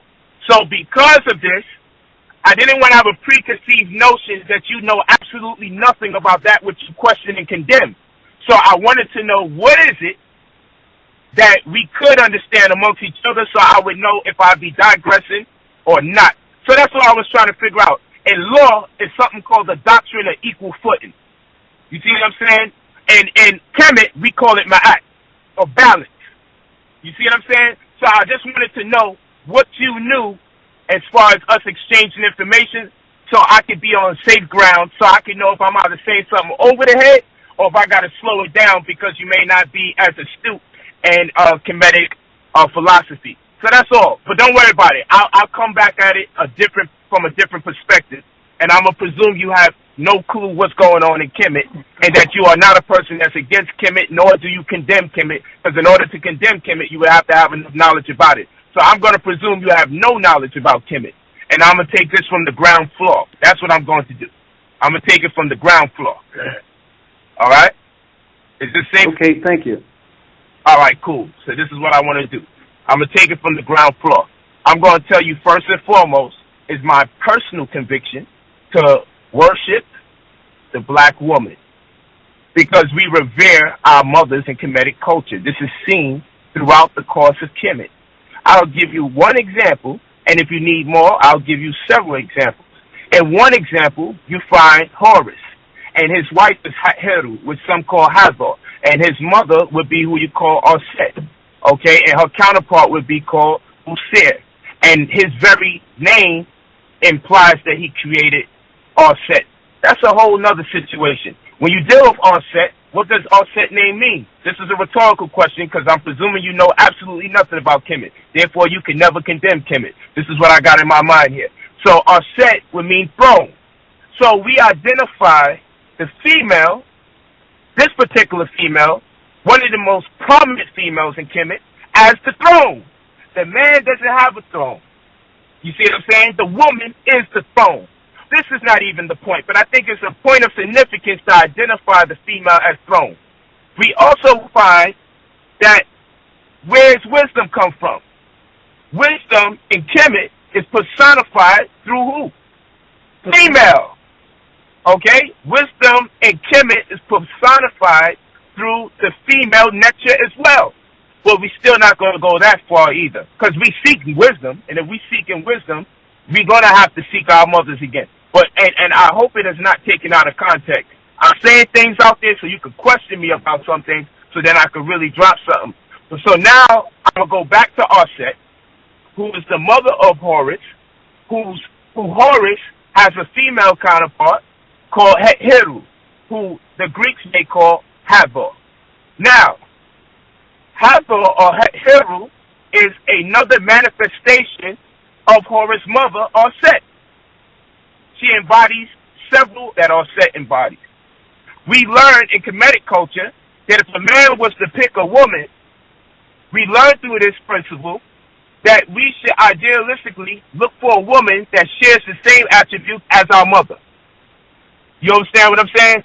So, what I'm telling you now is, based on how I've been edified through engaging the Kemetic philosophy and doctrine, I didn't take that because I'm free, because this is not a religion. So I'm free to think on my own. That's the beauty about this Kemetic doctrine. I'm not going to be condemned for having a unique perspective. I'm now free. I can go in the dictionary because I'm free. I'm not obligated to no one religiously. And I can go in the dictionary and I can see that in Merriam-Webster's dictionary, for example, a god is anyone or thing that is in control of a specific aspect of creation. Verbatim. A god is anyone or thing that is in control of a specific aspect of creation. In Kemet, they observe nature, and they bear witness to the splendor of nature. In fact, nature encompasses all things. But that would be vague, explaining that to someone from a religious realm per se. So what they did was they featured or they cataloged significant occurrences in nature that represented a functional capacity of that which they conceptualized to be divine. Case in point, you will see the cow, Heru. They would identify her as even a cow, or say that the cow corresponds with her divinity. And when a cow gives birth, after it gives birth, there's a tear coming down the eye of the cow. And that expresses a sense of empathy. Now here is a grown man and a grown woman who feels that they are superior to a cow, but they are able to observe something that transpires within the cow's realm of things and see something divine taking place. So no, they did not worship the cow. They identified with that which was divine that was being evoked. And in that, it was established that this is one of the unseen, made manifest capacities of what we consider to be divine. So yes, nature embosses or encompasses all things. But that concept is too much to grasp for most people. So what we do is break things down through our observance in nature. And through observing everything that we see in nature, we're able to come to the conclusion that the highest form of worship is to worship oneself.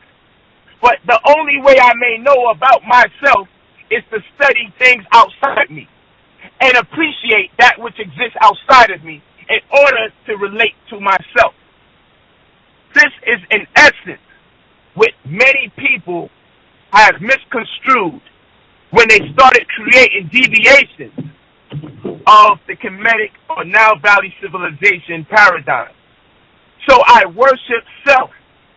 And the way I worship self is to bear witness to phenomena that exist outside me, that hint at my own innate divine abilities. So we look at the woman and we see that she is in control of specific aspects of creation, that we render onto her godship. This does not mean I am devoid of godship. This just means as a male, I look outside of me and bring it back to me when I see a divine occurrence.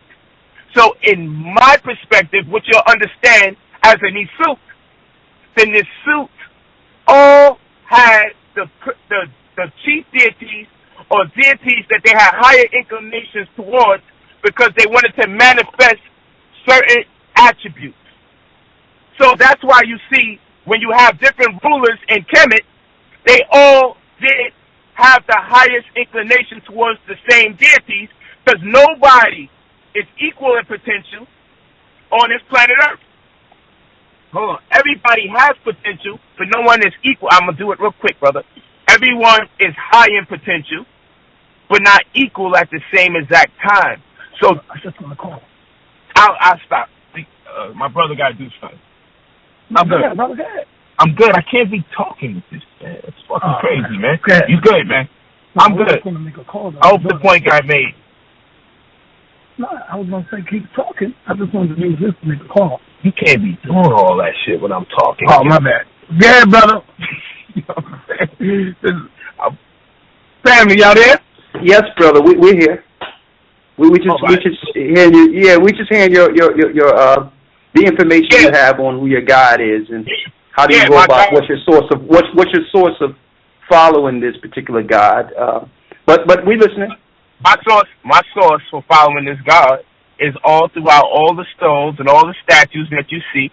If you go to Memnon, all right, if you go down to Luxor and you travel south, you're going to see giant statues, right? And you're going to see that they keep the mother and the wife right next to them. What kind of practice? You're going to see this. If you go to the temple erected for Horus, you're going to see that he has his wife right there before him, which is a manifestation of his mother or Set. You're going to always see reverence to the woman. But what I'm explaining to you is this. No one was obligated to worship the same exact deity. Everyone found within themselves that which they wanted to manifest before others. Everyone found within themselves what they felt it sufficed to showcase to the rest of the world in terms of divinity. So that's why if you go to Hatshepsut's mortuary, you'll see Hatshepsut consecrated a space for Heru on the left and consecrated a space for Anubis or Anupu on the right. It was every Nasu's divine right to express what they related to most or what they wanted to showcase. So in my divine right, what I learned from Kemetic culture, the deity that I choose to identify with because I'm taught this in Kemetic culture, it is my right as a Nasu in my own right to identify with who I deem to be a reflection of the Creator is my wife.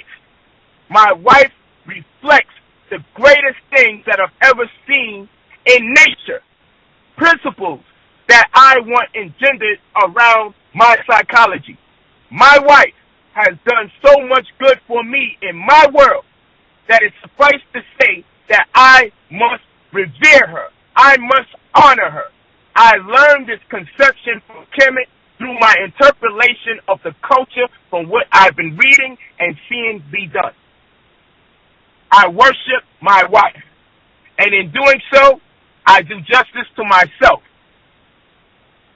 because it takes a great deal of humility to go outside yourself and revere someone for the greatness that they do. So in turn, I uplift myself when I uplift my wife. I worship my wife.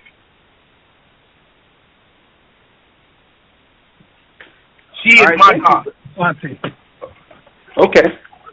All right. Thank you, brother. Thank you. I mean, you've expressed, you've answered the question. It's real quick before. Of course, you got a question to ask me, but Shaka Ablos, you on the line too? Shaka? Is Shaka Ablos gone? I think Shaka came up before. Huh? Yes, I think Shaka hung up. You still there? One sec. Nah, he hung up before. Shaka hung up. Okay, Shaka's gone? Yes. Yeah, Shaka's gone, man. Don't worry about it. We here. Come on, brother. Oh, okay, great. We got Brother Polite. Who else with Polite here? I don't know if Jonathan is still on. Jonathan, you still there? Yes, sir. How y'all doing, brothers? Yeah, we got Brother Jonathan from the Army Rob Squad. Okay, that's great. I know you have a question for me, but we're still on the same question. I just wanted to acknowledge this, brother. What's your name again, brother? Who are you talking My name is Jonathan. Yeah. Jonathan. Brother Jonathan, you're from the House of Consciousness also, right? Not necessarily. Yes, he's from the House of Consciousness. He's the Army Rob Squad. I'm being presented. Exactly. Oh, you exactly. Okay, great. I'm overseas, so I'm just, bear with me. So your God is your wife too, or you can deal with something different. Tell him you asked him with you have God. You have. Hold up. No, I can answer that. You know you can answer it. But let me reiterate one more thing, real quick. In Kemet, no one was forced to worship the same attributes. It is our divine right to identify or manifest certain capacities of nature as we see fit. So I find it befitting for me to worship my wife because that she expresses attributes in nature that to me offset something that inspires me to do better myself. So no one was obligated or coerced or forced to worship the same nature capacities. I'll stress that again. Peace. Oh, okay, brother. That was the positive, but what I'm asking Jonathan, since we know that it's a plethora of choices based on your own desires, whatever the case might be, I wanted to know what was his. If it's not his wife, as my brother put forth so eloquently, and understanding Kemetic spirituality, we have the freedom. We have a spiritual freedom as long as we are adhering to the underlying principle of truth, which is set forth called ma'at. A lot of us know this as ma'at. As long as we are set forth and staying under the principles of truth, we can, in our understanding of spirituality, venerate whatsoever we choose at that moment. You see what I'm saying? Because let me show you why. There's a misunderstanding of what you might know as polytheism, which is actually appreciated as pantheism. Okay, pantheism sees God in all things, everything, nothing non-exclusive. Okay, God is in everything, coming from the aspect of a pantheist, one who may venerate God in the wind blowing by when you need a breath of fresh air, or one who may venerate God in the ever-rising sun. Okay, because we all say we don't venerate these things, but if the sun don't come up tomorrow, you might call on God, but you're looking for the sun. Okay, so in our spiritual freedom and understanding African principles, we can do whatsoever we choose as long as we adhere ma'at. That's right. That's right. Well, thank you, brother. And ma'at being the truth. Go ahead. I thought you was. Well, on that, brother. What source do you draw from in particular? Is there one main source to get this information on what you're speaking of here? Directly. Yes, sir. Two main sources. One of them being the pyramid text, and the second source being the coffin text. Okay.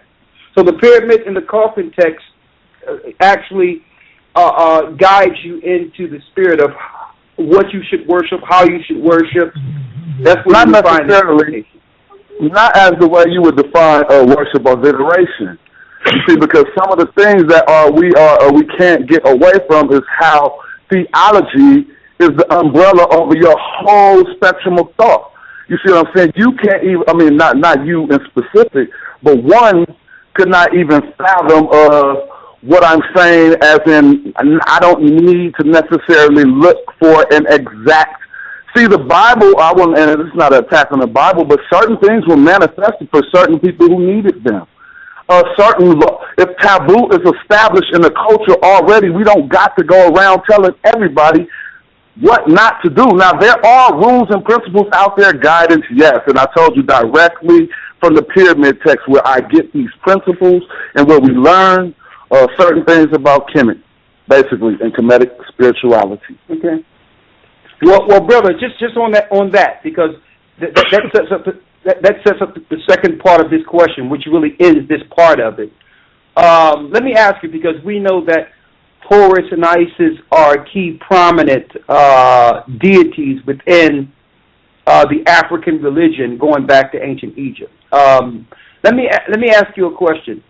According to what you've learned, how did they come into existence, and what source do you have on that?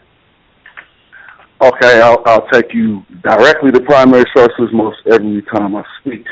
If we deal with the pyramid text, what we'll find actually is Heru comes into existence before Asar, who is supposedly his father, and before Aset, who is supposedly his mother. We'll find Heru on primaries. We can find, okay, I said I'll take you to primaries, right? So if you want to do some cryptographic reading, you can whip out the Narmer palette, all right? And then you're going to learn how to read standards. If you want a source on that, it's R12 in the Gardner sign list. It's called a standard. And upon the standard, we will find a totem of veneration, which could symbolize the clan or the people who follow this totem. Now, on the Narmer palette, you'll see a procession of 4 people before the Nisut, okay? And on the first 2 standards that they're holding, you're going to see 2 falcons. Okay, now this is an indication, and as it corroborated further, on the 3rd you'll see what looks like a jackal, on the 4th a placenta.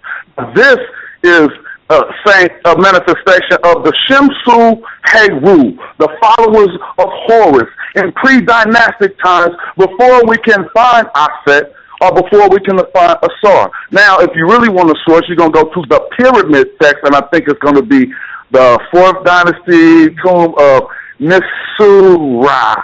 And if not, I'm very close to that. But this is when we find Asar first coming out, okay? Because we had Kenchi-U, Amentiu, who was the foremost of the Westerners, being venerated and acknowledged long before the fathers of the father and mother of Heru. So when we get back to the initial question of when they first came into existence, I would just manifest that the followers of Horus were here initially before some of the mythology came afterwards and added to the story. And if we look through the periodization of Egypt, this is how a lot of the stories happen. Different things transpire and different things get added to the story. So again, I'm just going to ask you if you could preface this for me. How did they come into existence, the gods Horus and Isis? Where did they come from? Let's talk about Isis. Where did she come from? Let's just talk about Isis. If we deal with, we'll start having to deal with the mythology, because all these questions are, they have various different mythologies on how the deities came into existence, how the Neteru came into existence. But if we really want to deal with sort of a primary source that is not necessarily mythological, we would possibly deal with Manetho Zep Tepi, which is just basically stating the first time and discussing how man actually came into existence. And we start with the guy, I think, Ptah, who was infinite. And this is something I have to run down. Ptah was infinite.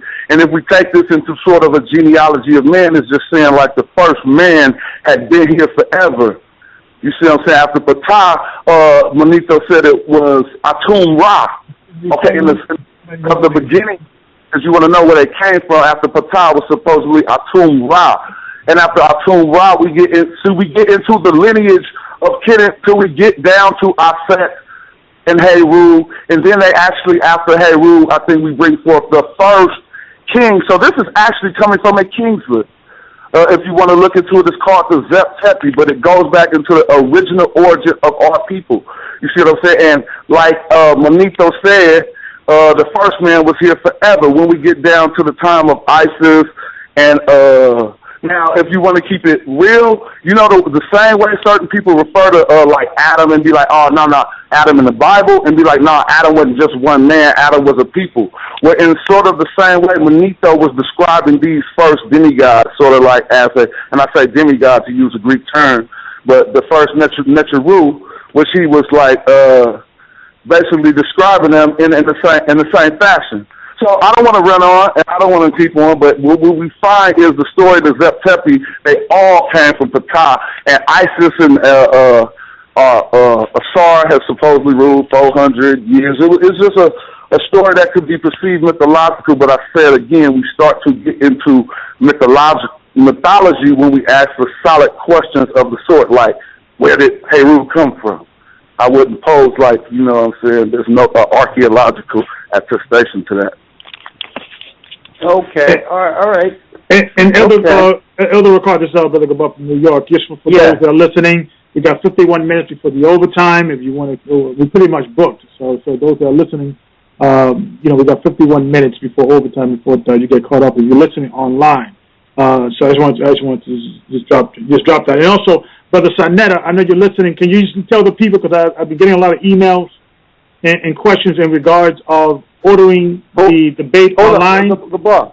Yes, we're going to deal with that in like 5 minutes, but I just want to back up. I don't want to lose what just came out here, so that we can actually quantify it for the listeners. I don't want to be so fragmented that no one, you know what I mean? Right. No we're problem. actually going to go into the debate in 5 minutes. 5 minutes. Okay, we'll do it. Okay, but just in a nutshell, what I think I got from the brother Jonathan who just spoke out is that the story on how Isis and Osiris came to be is mythological. Is that am I wrong? Did I hear that, or maybe he can come back and follow up? Did you say that some of these stories are mythological? Well, that is a great question, and that's one we would have to be honest and real humble in addressing. And the reason why we say this is because it was actually the Greeks who said this, because they couldn't fathom the duration of the rule of these supposed rulers.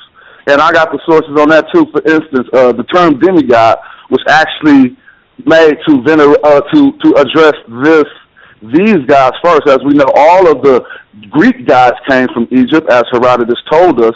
So in the nature of trying to understand, you see what I'm saying, let's say some of the longer rules of some of the first people mentioned in the story called the Zep Tepi, okay? And now to add to what you're saying, they had such a long rule that they were considered demigods. But now, I say they could have been a people, just like they said Adam was a people in the Bible. But here's what's key about it. Because after they get past Asar, Haset, Heru, they say it starts an actual king list of Kemet. So we would start dealing with Mena or Narmer or what have you, and then going into the following pharaohs, Din, and all of these first dynastic rulers. So this is something that we would have to look at. It was not Manetho who put the mythological classification on the Zep Tepi. It was the Greeks' understanding or the way to appropriate the Zep Tepi to where they classify all the long rules of the first Neteru as mythological, and we could find that in any good work on Manetho. Okay, so we can say for sure, based on what we know right now at this moment, that you really don't know how ISIS came into existence.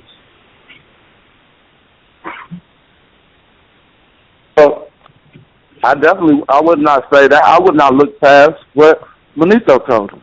If we would take time to address the source that I keep on mentioning, is a strict genealogy, starting with Ptah, and I say it may be considered out of the spirit of honesty a mythological genealogy, because that is the way it has been assessed. But the problem with that is actual real life kings appear in the same list of the Zep Tepi.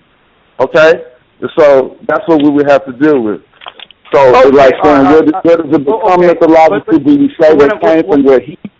Well, what I'm saying, Jonathan, you can see how, being listeners, I'm sure listeners are hearing this, how that can seem vague in something substantial as far as vagueness is concerned, as far as you understanding how a God you may reverence or respect and you have no idea how she came into existence. You can only go by a vague mythological story that came during the time of the Greeks. Well, that's definitely, that goes across first and primarily. You can't keep forecasting the understanding of deity that comes from the Abrahamic faith onto the Kemetic faith. But second of all, that will be across the board for any deity under or above the sun. Am I correct? You can tell me where Yahweh came from, or you can tell me where Allah has come from, or could you? So this is a question in the sense of filibustering a prominent conversation. If you can tell me where any deity came from, then we would stand under the scrutiny of having to say where all of the Netzeru have come from. But we understand them simply to sometimes be deified ancestors, to sometimes be deified ancestors, to sometimes be elements of nature, to sometimes be many things. So we have to, and what we'll reveal on February 8th is a greater understanding of the Netzeru. Okay, all right, thank you. The only reason I wanted to really spend a little time on that, brother, is because not to put you out there in a certain type of way, but just so that we can have a clear understanding that in order for someone to actually agree or come into what you're dealing with, it takes something outside of science. It takes a little faith too, don't you think? To believe some of these things that's not substantiated. I would say it takes no.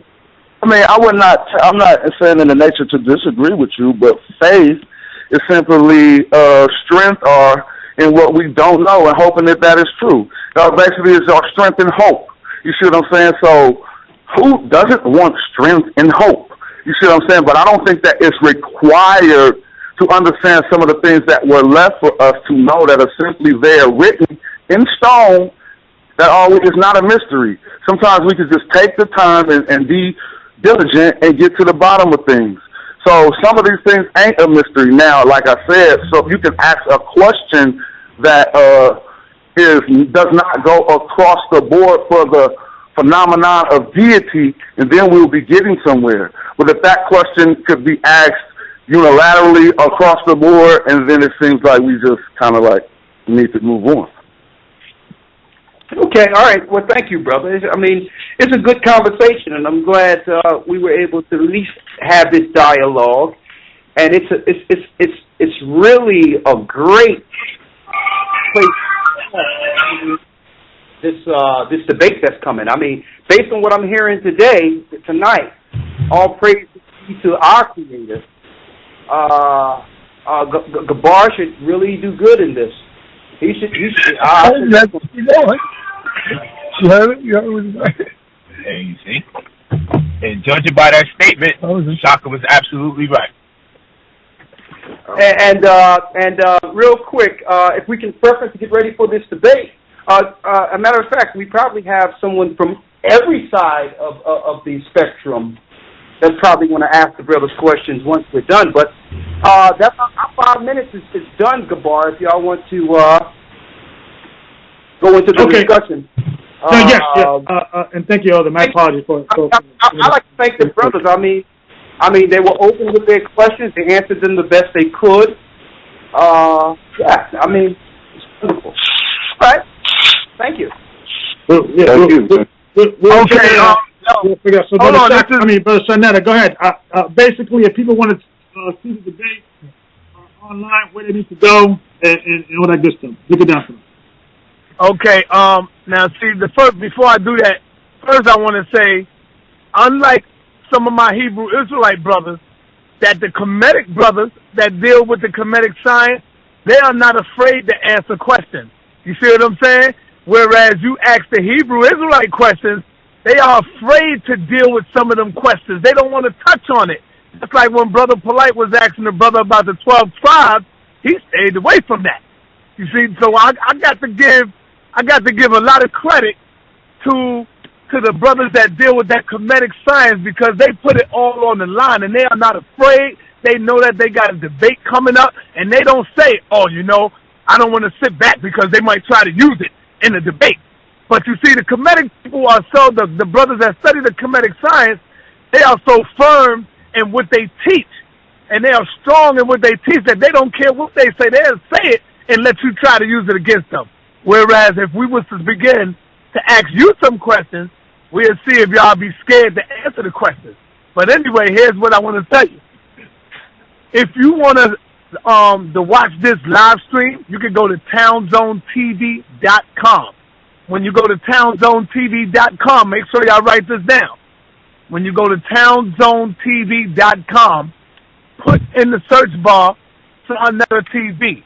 Now you got to subscribe to the channel. Once you subscribe to the channel, then you can begin to purchase the ticket. After you put townzonetv.com, scroll down. It's going to take you to the ticket. Scroll down, and you can purchase your ticket and watch it live stream. You can also go to 2012stores.com. There's another live stream that you can see. You can either buy a ticket and come to the event. If the tickets are sold out, you can come and you can pay at the door. It don't matter. Okay. And Brother Sarnetta, once the door is open, because another question they've been asking me, once the door is open, is the price going up? When is the deadline? Regards, I know now it's 25, but when is the deadline?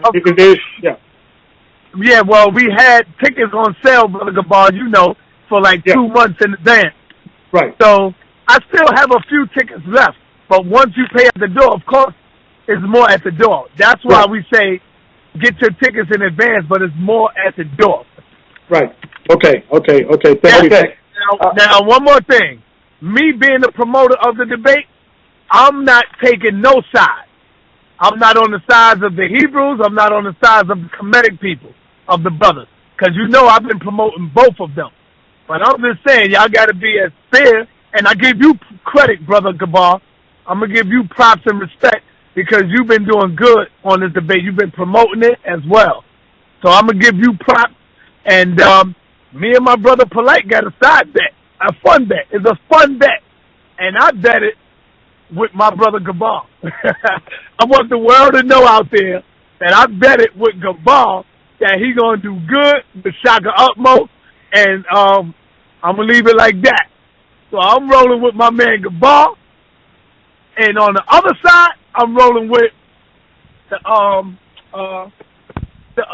Brother Polite and them team.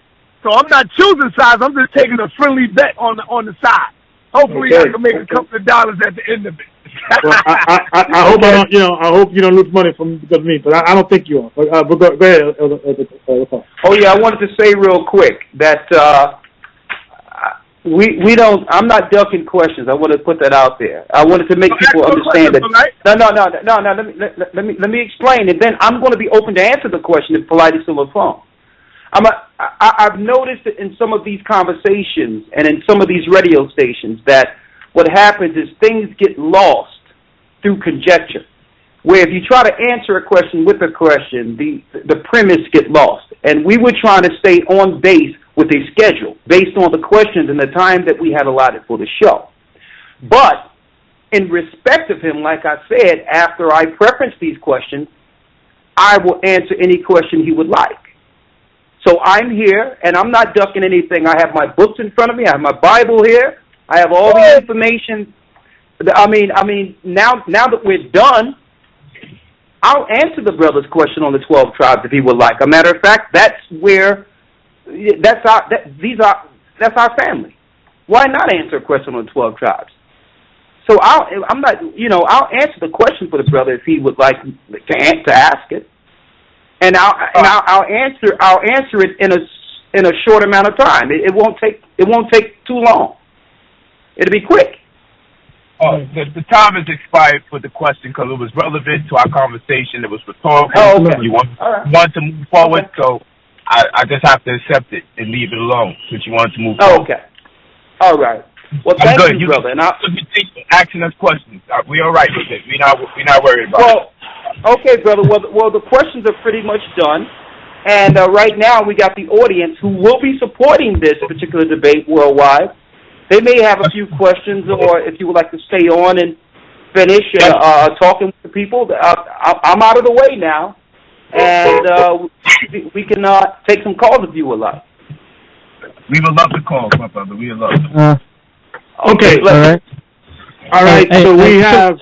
Sorry. Yes, sir. Just before we go into the questions, right? Me being over here in the UK, I see a lot of what goes on via in the States regarding the debates and the Kemetic community. You know, with brothers, Sarnetta TV. You understand me? So, you know, having him here on the guesting tonight, I want to say, yo, big up to you, Sarnetta, for what you're doing. You with me, and keep doing it. You with me? Where's okay? Yes, I'm listening. Can you hear me? Sarnetta there? Can you Sarnetta? Can you hear me? All right, and just one question I wanted to ask you, Sarnetta, right? You know, and then we're gonna open the question, and we're gonna open the line. This is specifically for you, right? Yeah. Based on what you've been seeing with the Hebrew community and also with the Kemetic movement, right? If you had a relative, all right, and heaven forbid this, a relative that was ill and needed prayer, would you go to polite wife, or would you consult with the God of the Hebrews? To keep it real, keeping it real, I wouldn't go to anybody like that. If I need, right, why would I? Anyone? All right, man, bless. I just wanted to know, being what you're seeing and what you're learning right now from both sides of the spectrum, because you know, in some sort of way, I kind of came into the truth similar to this. You with me? You know, similar to seeing both sides of the spectrum. Are you trying to say It was an ignorant question. Are you trying to say because the brothers say that the black woman is God, that when I go to her for help? I'm just trying to say. I'm just trying to put it out there to the people and to everybody and to ask you the question that what would you do? You know, if you need some help right now. Are we gonna go to polite wife? Or are we gonna, what are we gonna do? But anyways, it's all good. Yeah. Now I see what you're saying. It depends on what I need help for. I definitely would go to polite wife or polite family if I needed help in something. All right then. Yeah, that's a question.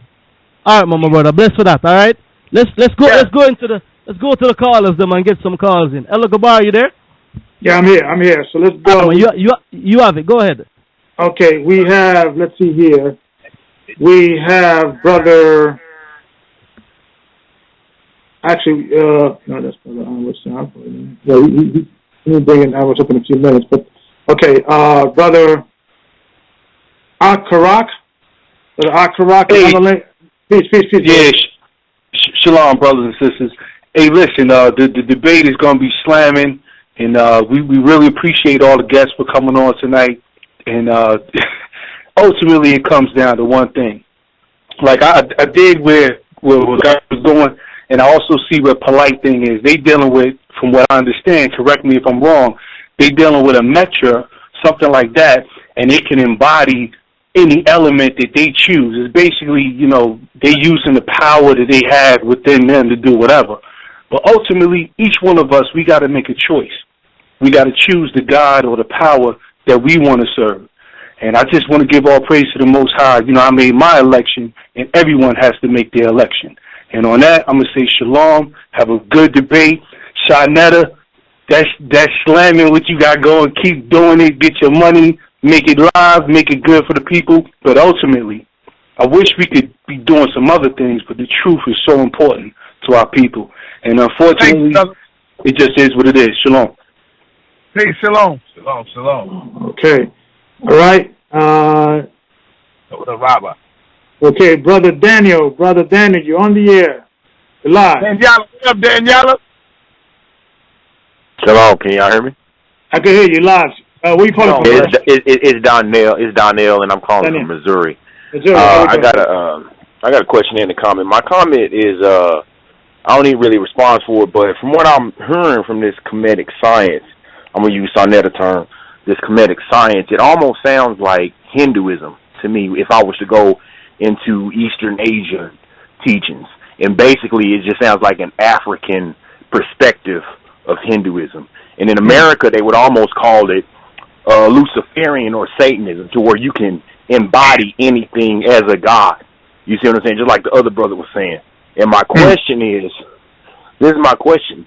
In y'all's teachings, in y'all's Kemetic teachings, what does it tell us about conjuration, divination, and have any of y'all participated in Enochian magic? Okay, thank you, brother, for that question. That's a good question. Brother Polite, will you consider that the Hindu religion is similar to the Egyptian religion or thought process of spirituality? Will you say that there is some similarity there? I would consider that, as well as all other cultural paradigms, that Kemet has influence in one way, shape, or form or another, because now Valley consciousness has precipitated a number of paradigms that have flourished and have set a model for spirituality. So yes, there will be similarities because Kemetic culture is that influential. So I would say similarities, but definitely still different. There's enough distinction to still have Kemet stand on its own. But undoubtedly, there would be some similarities with Hinduism, just like you will find similarities in the Hebrew Israelite culture with Kemet. Just like you'll find similarities in Sumerian culture. You'll find many similarities. It was only one of the most impressive civilizations that the world has ever been witness to. So, of course, people will be influenced by it. Okay. And the second part of the question in regards of divination, did you ever tapped into that science or knowledge or mystery system? And are you familiar with that? Well, let me say this first. When Brother Jonathan came on, he used a key word, which was venerate, right? Which is to regard with great, the word worship, which in essence means to honor or show a great deal of respect. But then when I say I worship my wife, how come you guys appear not to understand what's taking place? Because you have taken it into a religious context, and we're trying to communicate these words with you in a colloquial sense. When we first started this communication, I was of the impression, because of what I was told, that you simply was putting the Bible to the side and you was allowing us to communicate with you. Mm-hmm. And while we go into our deliberation, there would be understanding.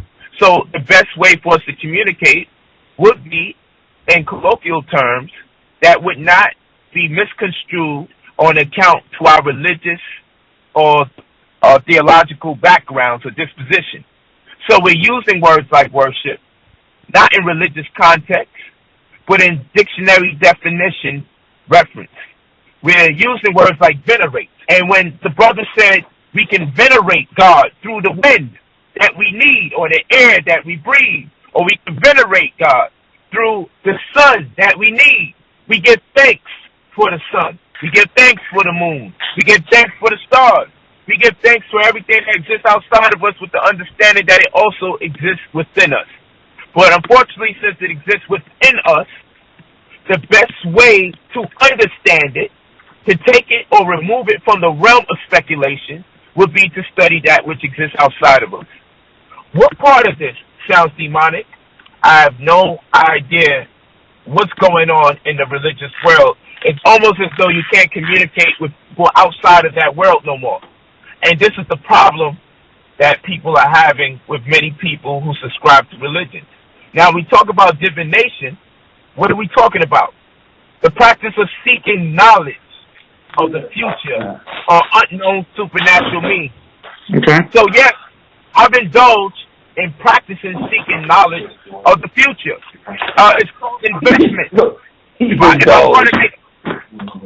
Hold on 2 seconds. I'm sorry, Elder, but we got the mic on Brett. I'm sorry, Elder, we was hearing you in the background. Go ahead, Brother Polite. Okay. Okay, go ahead, you were saying. Divination. I have no problem with it in certain capacity.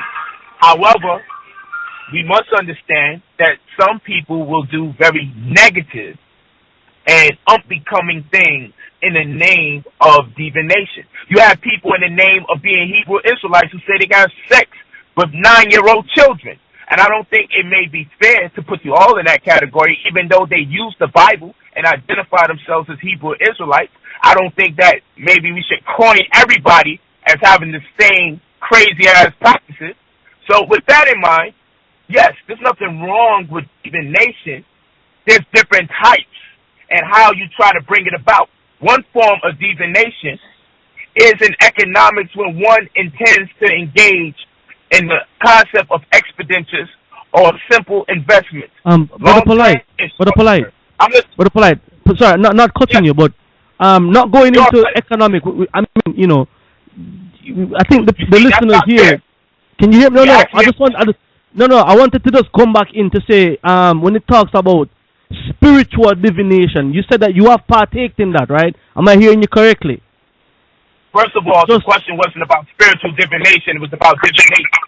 No, hold up. I know that, but I'm asking to be specific, because I don't want you to go off into Are you the one to ask the question, or are you speaking for someone else? Because you want to ask the question. Hold up, my brother. Let's calm down. All right, listen, I'm saying, right, rather than you going into a 5-minute dissertation and there are other questions here for us to take, I'm just want to keep it specific so that we can go into it and then move to the next question. All right. So I'm saying, are you saying that you have dealt with spiritual divination? That's what I'm asking? Can I ask you a question about spiritual divination, my brother, to get an understanding of what you're trying to ask of us? Because as he defined divination, I think he answered the question well. But let me ask you this. Like about the Bible and Joseph interpreting the dreams of Pharaoh. Hold up. Is this Jonathan, right? Yes, sir. How? Well, Jonathan, listen. Hold up. Because I don't feel respected on this platform, so you can give it to Jonathan. Okay, all right, my brother. Bless. Shalom. Bless. Okay, listen, Jonathan. The thing is this, right? Hold up.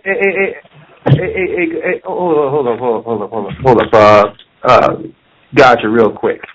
This is Elder Rawchaa. First of all, I think that all due respect to the brother who just bowed out, it's something seriously emotionally damaged here.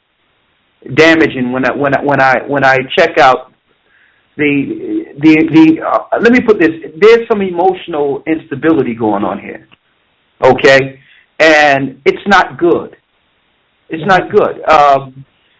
They trying to tell me how to answer my question. And the question that the guy asked. The guy asked one question. Another guy comes in and tells me the way he's reformatting the question and telling me he don't want to hear me break it down in 5 minutes this way. He want to know about this way. I'm like, that's not what the brother asked me.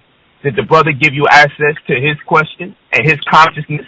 I know what the brother asked me, and I'm giving the question the respect by entertaining the idea and responding to it. Before I can complete my idea, we don't want to talk about economics. We talking about spiritual divination. But if the brother would just listen to what I was saying, he would understand my perspective of spirituality that we call kuwina akwunu, which means what? Spiritual economics. But he won't listen. He's cutting me off to tell me I'm not answering the question. He don't want to hear about economics, and he don't want me going to 5 minutes. So I just said defer the attention to the question to someone else because I feel disrespected, and I don't want to be rude to him on his platform. I said I feel disrespected on his platform. Now, if he was a real man and a real brother, if he heard that I said I felt disrespected on his platform, rather than try to speak condescending to me or demean me, he would address me as a man that acknowledged the fact that I felt disrespected, and rather than lash out at him and disrespect him or curse him out, I just opened up and said I feel disrespected on your platform. So now it turns into all sorts of emotional instability and everything. But if I was emotionally unstable, I would have disrespected him like many of the black men did, or maybe even like my brother did when he cursed him out because he felt disrespected. I didn't do that. So with that, I'm going to fall back.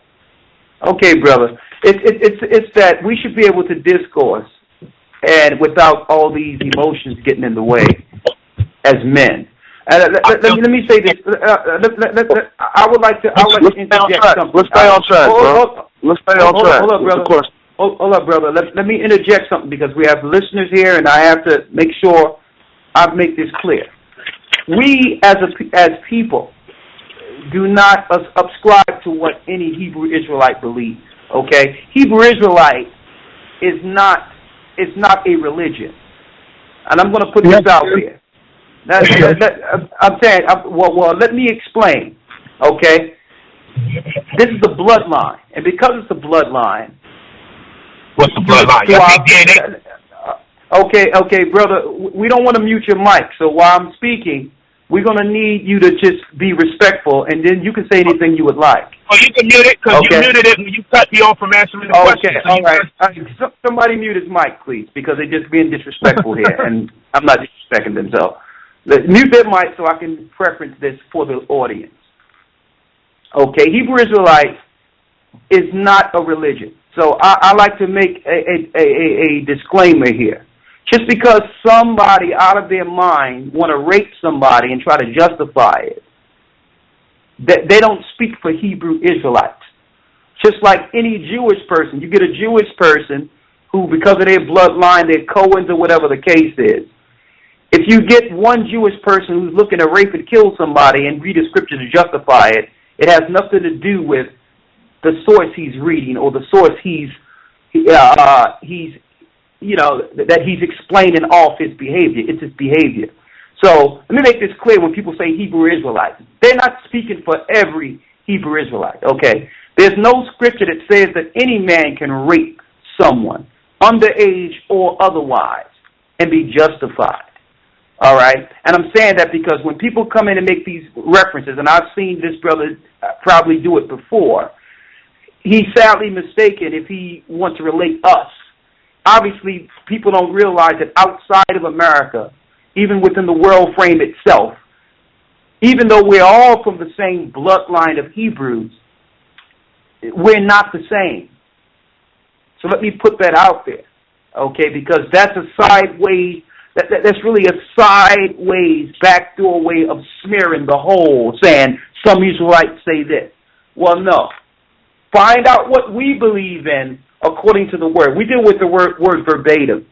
And I don't care what fool out there claim that they can rape somebody and be justified. The Bible does not justify it. Okay, so I had to make that disclaimer there because I've heard this on more than one occasion. Okay, now, before we let the rest of the questions in, because we have 20 minutes, I would like to actually read something from the Wisdom of Solomon real quick. Some wisdom. It says, "Surely vain are all men by nature, who are ignorant of the Most High God, and could not out of the good things that are seen know him that is. Neither by considering the works did they acknowledge the workmaster." They would rather acknowledge what they see than who created what they see. What they feel, instead of acknowledging who created what they feel. But deemed either fire or wind, like I heard earlier, or the swift air, or the circle of stars, or the violent water, or the lights of heaven, to be the gods which govern the world. With whose beauty, if they be in delighted, look them to be gods. Let them know how much better the Most High, the power of them is. For the first author of beauty hath created them. That means there was a creator who created the God that's not honored in this world of idolatry. But if they were astonished at their power and the virtue, let them understand by them and how much mightier he is that made them. For by the greatness and beauty of the creatures, proportionably, the maker of them is seen. But yet for this they are the less to be blamed, for they peradventure error. I mean, they're erring from the truth, seeking the Most High and desirous to find him. For being conversant in his works, they search him diligently and believe their sight, because the things are beautiful that are seen. That means if we can acknowledge the beauty of things we think are great, such as God, such as wind, such as our wives, why not honor the one who made the essence of our wives, or what we see or reverence? Howbeit neither are they to be pardoned. That means they will not be excused for this behavior. For if they were able to know so much, all this knowledge people proclaim to have, that they could aim at the world, how did they not sooner find out the Most High? How do they not know the Most High with all the knowledge they have obtained within this earth? But the 10th verse tells us in wisdom of Solomon, but miserable are they, and in dead things is their hope, who call them gods, which are the works of men's hands, gold and silver, to show art in, and a resemblance of beast, or a stone good for nothing, the work of an ancient hand. Now a carpenter that felleth timber, after he hath sawn down a tree, meet for the purpose, and taken off all the bark skillfully round about, and have wrought it handsomely, and made a vessel thereof, fit for the service of man's life. It's showing you how a carpenter can cut down the tree, which means he's mightier than the tree. He can shape the wood to whatever he would like, which means the man that shapes the wood is mightier than the idol he created. But he would relegate himself to bow into the image that he shapes, but not reverence the God whose essence grew the tree. And taking the very refuge among which served to no use, being a crooked piece of wood full of knots, have carved it diligently when he had nothing else to do, and formed it by the skill of his understanding, and fashioned it to the image of a man, like the images we see even in ancient Kemet. Or made it like some vile beast, like you have part man, part jackal, that a man shaped, laying it over with vermilion and with paint, coloring it red and covering every spot thereon. And when he had made a convenient room for it, that means he makes a shrine for this image he created, set it in a wall and made it fast with iron. For he provided for it light, that it might not fall, knowing that it was unable to help itself. He provided for it that it might not fall. That means he fashioned it in a way in which it would stand forth, because it's no God at all. Then maketh he prayers for his goods, for his wife and children, and is not ashamed to speak that which hath no life. That means people have went to these idols in reverence and respect and bowed to them for understanding, when they are less than man, because man shaped idols. Without man, there would be no idols. For health he calleth upon that which is weak. For life he prayeth to that which is dead. For aid humbly beseecheth that which have least means to help. And for a good journey he asketh of that which cannot set a foot forward. And for gaining and getting, and for good success of his hand, asketh ability to do of him. That is most unable to do anything. That's the idols. That's what man have been relegated to reverencing outside of the Creator, who made everything, including all they reverence.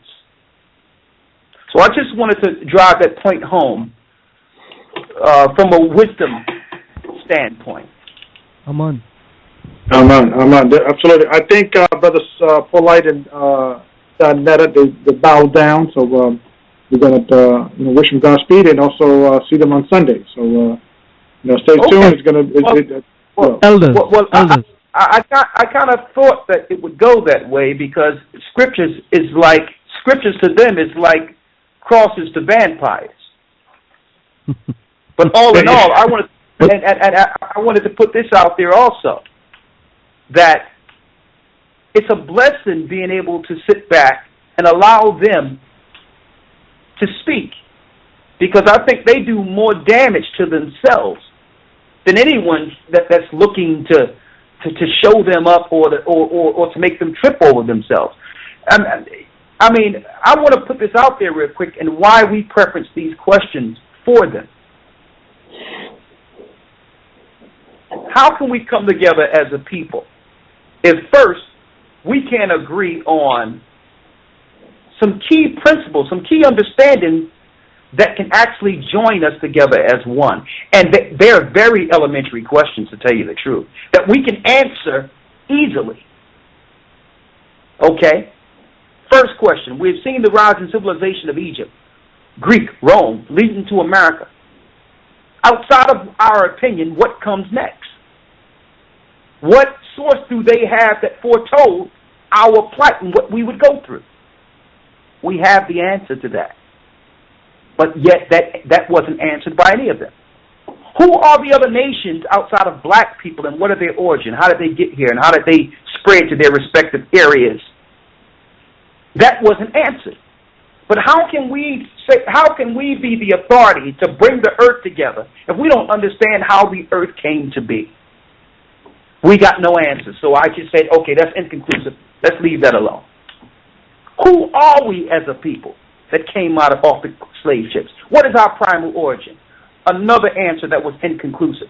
So if we don't know who we are, what are we arguing? What can we debate? If a man can come out of his mind and think anything he wants to be true, then what true facts are we debating? If anything comes out of his mouth, is it true? How can we come together if we can't agree on who we are? Everything is so ambiguous. And the number one question, who are the gods they worship? And what is the fundamental core foundation or source on how to worship that God? Another inconclusive answer. Why? And then it wasn't inconclusive. It came out with our mouths shut that they would have faith enough to believe on a mythological God that acknowledged that the God of the Hebrews is the God of all gods. It takes faith to believe either way. Why choose that way? See, and these questions was preference not to trap them, it's to make them think. So it's good that they felt a certain type of way, to make them feel upset, because you know why? They felt upset. They knew they couldn't answer the question, and they knew exactly why we preference the questions this way. Why? Because their souls is not their ego is on trial. Their soul is on trial. And someone needs to make them think outside of that. They can sit around in these corners and on their sofas and sit there and kick knowledge to themselves until Christ comes. And it means nothing, because the only people that think this is deep is those that are in their circle. Someone needs to jog them and have them think outside, because no one amongst them, they won't correct themselves within themselves. Someone needs to actually preference questions that lead to an apex, that leads to us actually coming to a conclusion that, you know what, maybe there is some key information we can draw from in the Bible. At least it's a source of where we come from in the earth and where we're going. At least it's a Bible of prophecies that actually said exactly what would happen to us. And we are living prophecies because those prophecies have come to pass. So that's why these questions were preferenced. Okay? And guess what? They were in good earnest, because I expected someone to come from with something, with some source, and say, well, okay, I have this source. I expected that. But am I surprised that there was no answers to this? No. So, yes, and if any of you listen to this back, not once did we do anything to infuriate or we never called anyone out of their name. This was respectful from beginning to end for them. And they only got offended based on their own lack of understanding. That's why they were offended. Well, I think what it is, I think this is, and the premise of this debate is going to be these type of questions are going to be asked. and I think they're in a very uncomfortable position because they usually are the ones asking the question, and I think they're not in the comfort zone. They're in the comfort zone doing presentation and having people saying, you came up with something so great, not questioning their authority of their wisdom. But when you have people actually questioning where they got their source, there is no source. It's philosophy. It's just, know what? It's just, yeah, go ahead, Brother Gardner. Oh, sorry, my mic's open. Sorry, excuse me, Elder Rawchaa. Sorry, go ahead and speak. No, and also let me also bring in my protege over here, Brother Rawchaa, who's doing a lot of work behind the scenes. Brother Rawchaa, can you hear me? Hey, Shalom, Elder. I'm here. Shalom, brother. How we doing? How's everything? All right, everything is blessed. I'm humbled and honored to be here amongst Elder Rawchaa and Elder GOCC. It's a true honor and pleasure. Okay, so how brother, go ahead. You're doing some great work, brother. You're doing some great work. All praise be to the Most High, brother. Never stop. You win it. Man, bless up. Yeah, this brother is definitely a brother who's really shining, and there's a lot of the backbone. Almost every other day, this brother's calling me, Elder, I just found something new. Take this out. This brother, is that young spirit, brother, and he's always humble. So I'm very pleased to be part of this brother's growth and see this brother growing into the truth and becoming a man. So we're gonna rock and roll, man. This Sunday we're gonna bring some heavy stuff. We're gonna bring some heavy stuff. let me just want to say. Okay, go ahead, brother. Sorry, go ahead. No, go ahead. No, I just wanted to say that it's an opportunity, to actually speak to you, Elder Rawchaa, and I wanted to, thank you. And of course, I give all praise to the Most High, but you were the primary vessel that was used to awaken myself and my brother. And, I'm very thankful for that. And I know you met him over in London, and it meant the world to him. It meant the world to him to be able to, greet you and that you blessed him and everything like that. So I'm very humble, and I just want to give, all thanks, and I'm very grateful. And, Elder GOCC, I'm grateful to you as well for hosting my brother out there. And, I'm really thankful. I really feel like I'm amongst family, and I want to give all praise to the Most High for waking me up and allowing me to be a vessel and serve him and be a vessel to, deliver the gospel and be a light to the world. So, and I'm of course abundantly grateful to Elder Rawchaa as well, because he's really taken me under his wing, and I'm very thankful, and I'm a loyal servant. So, just want to say all praise to the Most High. I just wanted to say that. Well, brother, I'm going to tell you, brother, the greatest leaders on earth are those soldiers, those who are humble and contrite in spirit, brother. And I can feel it right over here, brother, that the Most High going to do some great things with you, brother, and I'll support you to the end. So, and I'm glad that you are amongst brethren, that you are amongst elders, that we're going to finish this together, man. And I can't wait to break bread like I was able to sit with your brother. I can't wait to meet you. That's a good brother too. I wanted to put out there real quick a point real quick that that Elder Gabar was mentioning about some of these things will be addressed. And I wanted to say, well, that's good, because this gives them an opportunity to actually go back and get it together. You understand? And you understand? And we was respectful with it all the way through. It seemed like they was trying to draw us into something originally with the profanity and all that. But all in all, I want to thank the brothers for holding their ground, keeping their spirit intact, and not going beside themselves, because they was trying to draw us into a confrontation. And that's because they couldn't do it the other way, through arguing. Mm-hmm. Exactly. So I noticed one thing here that really works in the spirit, is that really a lot of these other religions out there, including them, they're used to attacking the Bible and attacking Christians who really deal with faith but don't have knowledge of history. And through that, they win many arguments. And that's why if you sit there and let them talk amongst learned men, they'll start to understand what they're really dealing with. You know, and that's why I didn't interrupt them. I just let them talk. I'm like, go ahead, because it didn't take too long to realize that the majority of the answers, they can't. I mean, I hate to be so blunt, but a lot of them are coming up empty with these answers. You understand? And it's because we allowed them to speak, we allowed them to bring forth what was in their heart, and we preferenced the questions in a way in which, you know, gave them full autonomy. 10, 15 minutes per answer. and you notice I didn't interrupt them, because I was thinking, I'm like, you know, the best way to deal with this is to let them talk.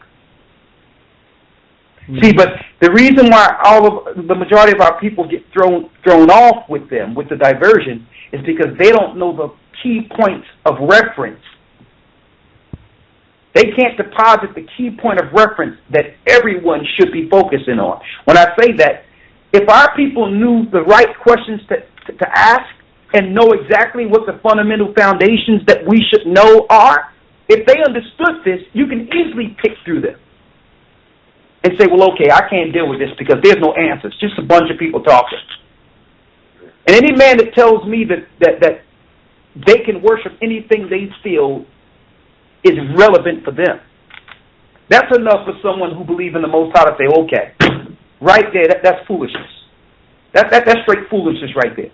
See, but they're so used to finding points of debate and trying to pick the Bible apart. So I kind of figured that I would walk in their realm. Let's go in their realm. Let's move the Bible to the side and let's just talk now. Mm-hmm. Since you want to use the Bible as a point of argument to say that, okay, you have some key points. Mm-hmm. Let me come into your realm and let's just talk. Let's just speak with understanding. Mm-hmm. Where did we come from and where are we going? Who are we? Rawchaa. Yes, sir. I don't know if you noticed, Elder, right? But these brothers kept going to the Bible. They kept going to the Bible. They kept going to the Bible. When Shaka came in, yes.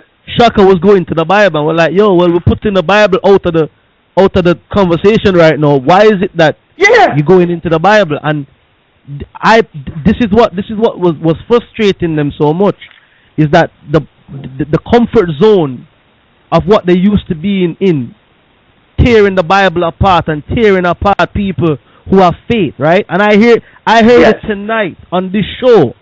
That brother that came in called Jonathan, he has faith, okay? In his mythology, he has faith in it. All right, because he said it more than 3 times. It's mythology. Exactly. And he said, and when the question came to him, and he thought about it, the only thing he could go back to and say, well, you can say the same thing about the Bible, and who is Allah, and who is Yahweh. When it came back to him, because it started to you know what? He knew it. He knew it. Yes. Can I say something really quick? Sorry to cut you off, Elder Rawchaa. One, I think we have to capitalize on these moments too. And one of the things to capitalize on is the fact I keep hearing in these pre-debates about referring to the white man or the white man's science or the white man's book. One of the key points from this discussion tonight on this radio is Jonathan and his mythological gods. From the Nephos, which is during the Greeks' time. During the Greeks' time. So that is gold and needs to be capitalized on. Exactly, because we're talking about the white man's history and how they lied and distorted things, and all the references they go into comes from the white man. Also that French book that Shaka brought out at the beginning. What was that about? and I know about that book. You're talking about the civilization of Canada. I got it right here. It's called barbarism. Yes, civilization. Exactly. Civilization or barbarism, which is a pretty good book. But a lot of that information is from white people. It's a black guy did it, but his sources. It's white people, and not to say that white people can't bring correct sources, they can. But don't be attacking them and claiming that they're doing this to us and that, and then then you use their terms like Homo sapien, Homo erectus, Cro-Magra man. Everything you're saying comes from their philosophical understanding of how we came to be. So I hope that they can see that it's plain hypocrisy to say to make people feel bad about having faith in something like the Bible when they must have that same faith with the information that they have researched. They must have that same faith to believe in that because it's not substantiated. And also, this is Gabar, New York. Yes. And also, let me say this: we are getting some momentum. There's when I did the Imam Bashir, there were certain people that came into the debate, and it is all the Most High because there was a brother that was about to go to the Comforter church. He was walking, and he run into Brother Rawchaa, from one of the brothers from the other camps. And it was the same night that we had a debate with Imam Bashir, Islam versus the Bible. And the brother, they saluted each other and said, where we going? They started talking. He said, well, I'm going to over here to see, the Israelites over here, in 1941. He said, nah, you got to come over here with me. You got to come over with, GOCC. We're actually having a debate tonight. So he came by and actually, he's now, the brother met us, and he's a good brother. He used to be with, I think, a Seventh-day Advent, and then he's with the church now. So we do getting some souls. We are getting some momentum. People are now picking their head into the churches. People that have not come before, or different demographic, and I think you hit it right in the nose, Elder. I think just exposing exactly what they're dealing with, and asking key questions, not just let them talk, but asking key questions. People are going to realize that they're dealing with the same faith-based system that the Hebrews are dealing with. What's the difference? What's the difference if you got to believe in your gods and their principle and things of that nature? And a lot of these situations that Brother Polite, with all the respect, he was wrong. Egypt, they had these gods and things of that nature, but you have to worship a god depending what region you live in. It wasn't, you didn't have the choice. You could move and worship another god, but they were very territorial. So I think these guys create an illusion of Egypt. They just came up, they just make up stuff as they go along to create this utopia of Egypt. But they romanticize it. They romanticize Egypt. Egypt, and what I've been speaking to Brother Sanid and the other brothers from the other camps. We've been building, and the stuff that these brothers are going to come out with, these brothers never dealt with before, because these guys, they teach their version of Egypt. They don't teach the real Egypt. But go ahead, brother. As well, Elder, right? Sorry, not cutting you, but I think, I honestly believe, right, that just even listening to this, and Elder Rawchaa clocked it instantly, is that when these brothers can't get their own way, right, they go into emotional tantrum, all right, and it's like Elder clocked it on, right as it was coming out. It's like when you look at even how they answer a question, right, it's like they're so skilled at going around what has actually been asked. Yeah. You with me? It's like yo, okay. Even at the beginning, when Shaka couldn't answer the question, he got frustrated. You with me? And started to go off into some other things. So it's like on the debate, when information is being presented to these brothers, somebody needs to be there to go, listen, we need to stay here. You with me? Yeah. Because there got to be a level of accountability. There got to be points that must be proven, opposed to just talking. This point, we're arguing this point right here that must be proven, and then say why the point should be proven, so that the people, so there's some edification. If you're not edifying, it's barbaric. Their philosophy is Hellenistic philosophy. These brothers get upset if they're held to the task of actually proving what they say, right, or proving what they believe in. That's what this is all about. Right. You can't get mad if I'm asking you a question to prove your validity. What makes you valid? You can't get upset especially if you're going to tear down the only Bible, the book that can explain this. If we can't use the Bible for validity, you got to bring me something substantial. Where's your credentials? Where's your facts? So it was, but it was good the way it was handled because it was in the spirit of the Most High, and I'm going to tell you, it was in the spirit of allowing them to speak. That's the spirit. But you need someone, and Gabar, you got to be the one to do it. You got to put out there what people should be listening for. Because they're just listening.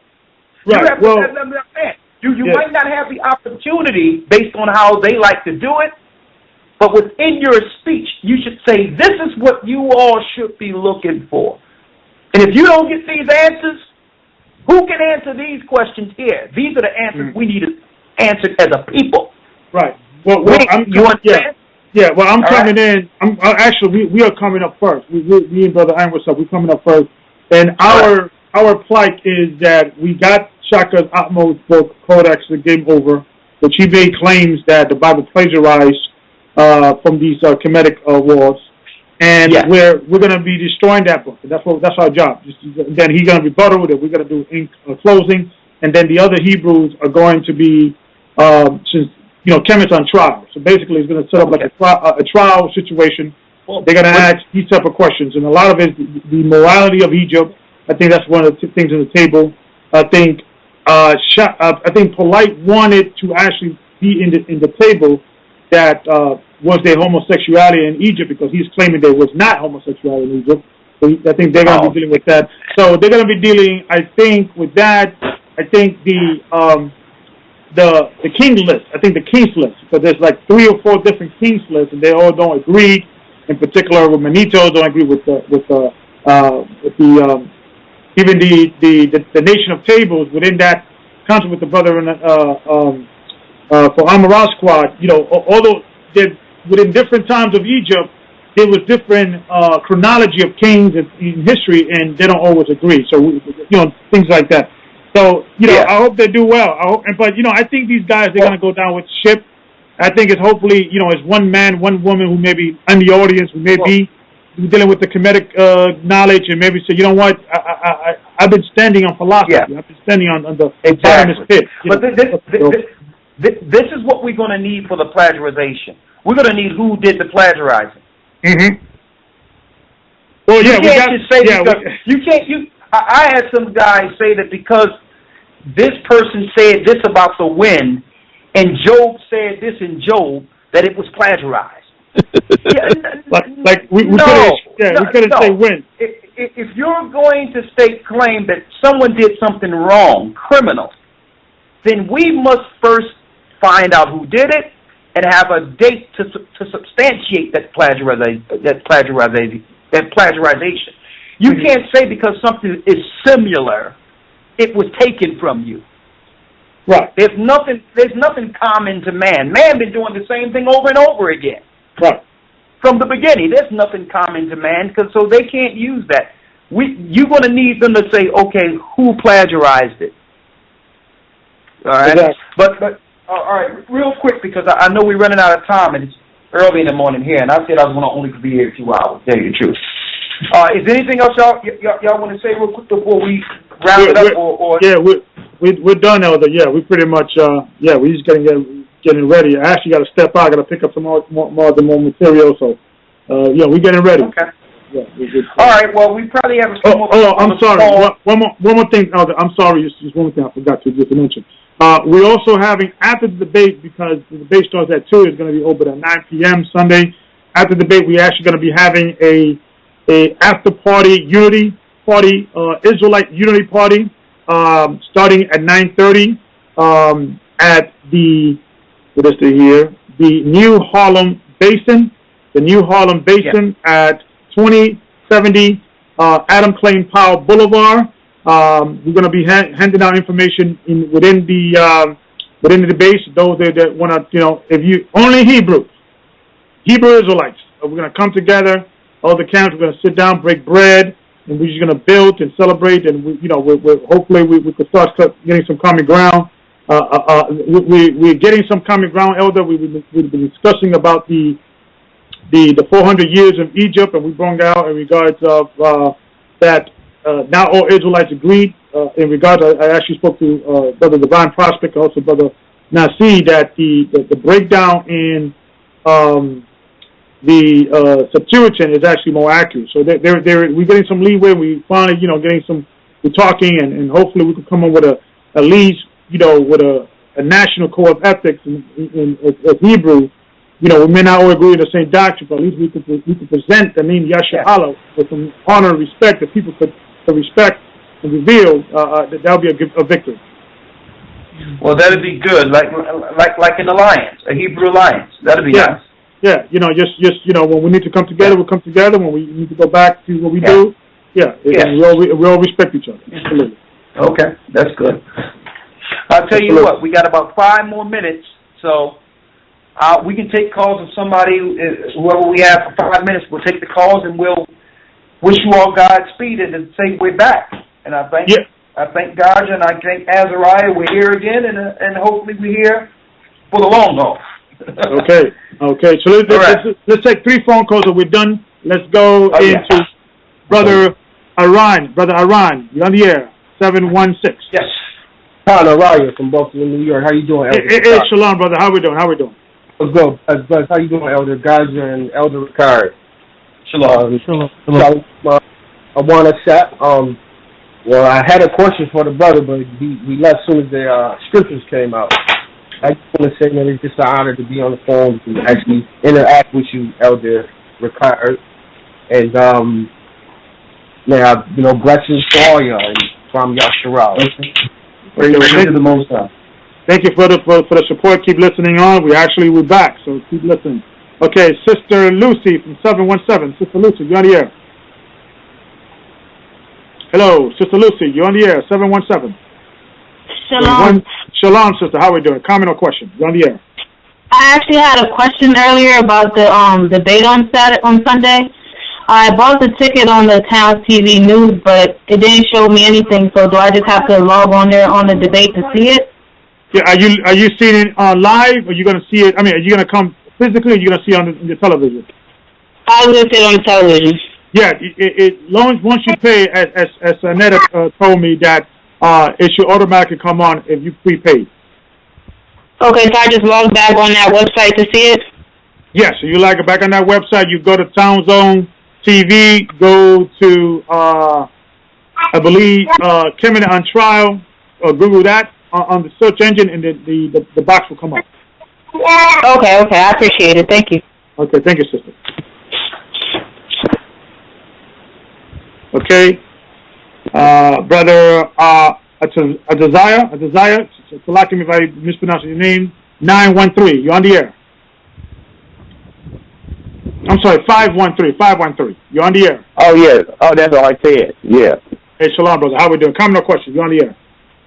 Yeah, so just, it was a question, but like my brother just said that they hung up when the scriptures came out, so it killed that. But I'll just comment real quick and let you brothers go. I know you guys, I got to get out of there.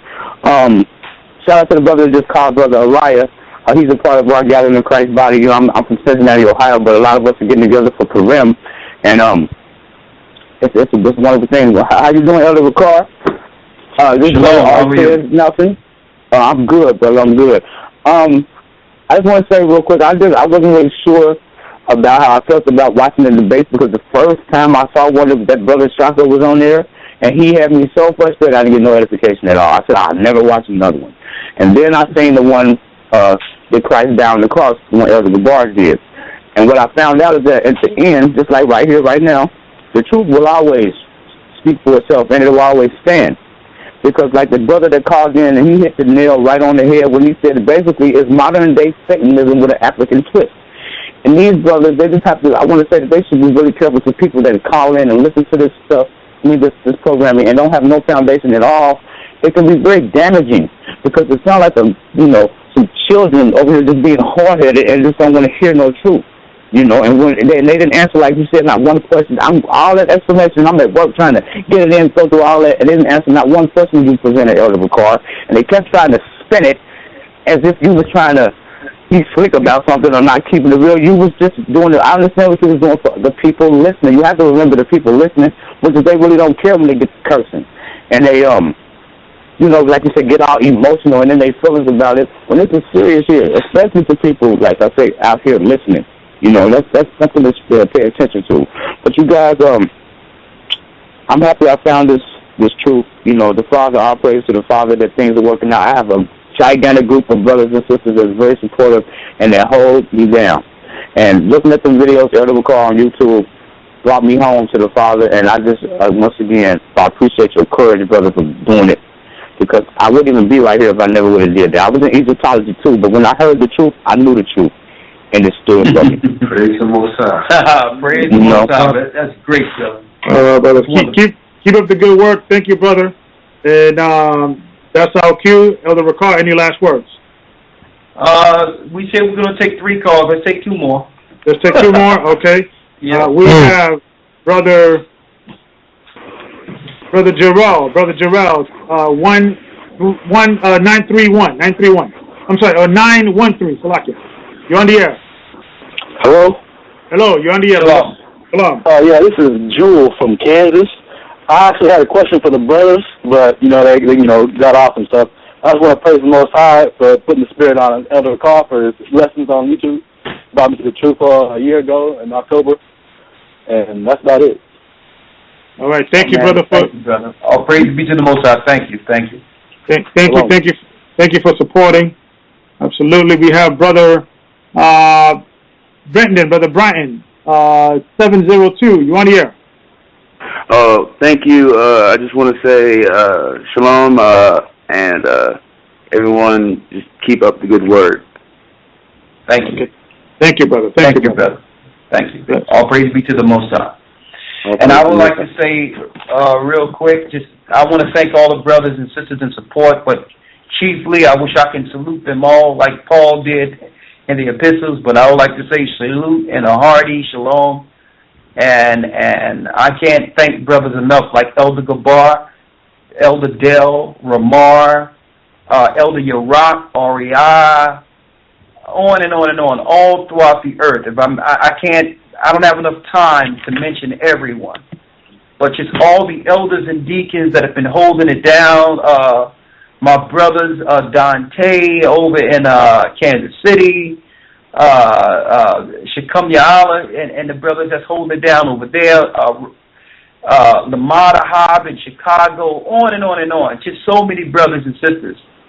And I just want to thank you all and to know that you all are in my prayers, and even though we're not all together, in spirit we are together. And it's time to take this to the next level. I've been thinking about it, that we're going to start bringing forth that Holy Spirit, bringing forth that unity, and so that Spirit can come down on high and unify us in this last time. That's the next phase we're going to go into, is the spiritual aspect of this, beyond the knowledge.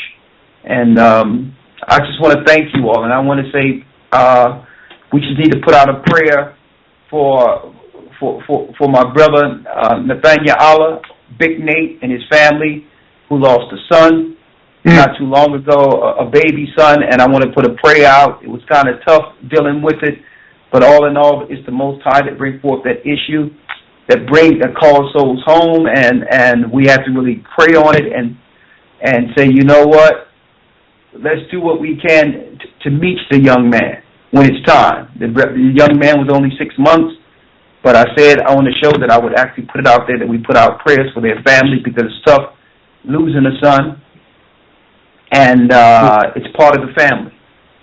So I don't want to put that out there, and I want to say thank you all, and let's stay in the spirit, and let's pray for our family. You understand? Let's pray for our family as the time draw near. And I want to say in the spirit, Gabar, we're going to be with you in prayer, brother, and I would love for you in the spirit just go in there with a humble heart to the Most High and just knock it out of the park for all of us. You understand? Amen. And it's good to see from where we all come from to where we are now. The truth has just progressed, and I'm looking at. I'm on the phone with GOCC, Elder now, the brother that didn't believe the Bible, that was just surrounded with so-called quote-unquote black consciousness. And that's how black it was. Christ says, if your light be darkness, how great is that darkness? So if your black consciousness be darkness, how dark is your consciousness? So I'm looking at I'm looking at GOCC, who came from that school of thought and was surrounded by them, and I come up in the room with a Dimitri on, and I'm looked at as the devil from all my brothers because I came in with the Bible. But anyway, stand strong, man. I just beseech you, brothers, to keep it up. Even the young brother that's helping you with the backbone over there, Gabar, I can hear it. He's going to be great. I mean, it's on and on and on. Shapat next to me. I remember dealing with him over Skype, and him all the way in England listening and just being fervent every week. So it's just this truth is humbling. I also want to put out there that we got a magazine coming. We got what you would call it Israelite magazine, an online magazine coming that's going to be super, super bad. And it's going to have truth, food, everything right in a magazine. You understand? So, and we have new articles on the website. And we got the Hebrew calendar. I mean, the calendar we have, which is real nice. That actually give you the Hebrew time. So, and I just want to say a hearty thanks to everyone. I don't know. I don't want to leave anyone out. Jed, Dawada, Jay, the twins, everyone.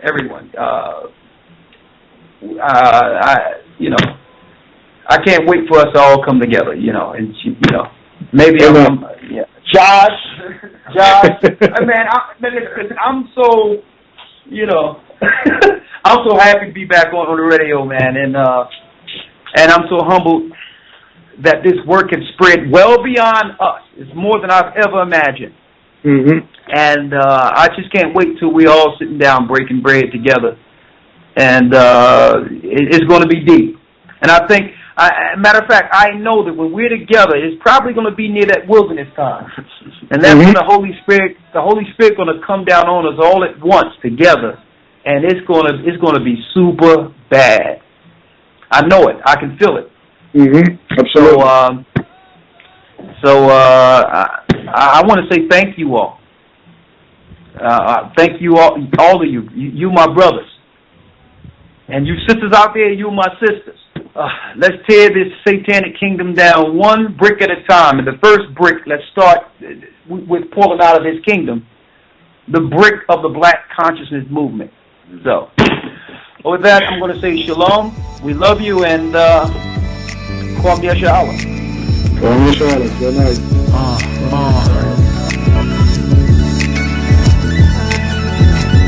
You know what time it is. The hour of prayer.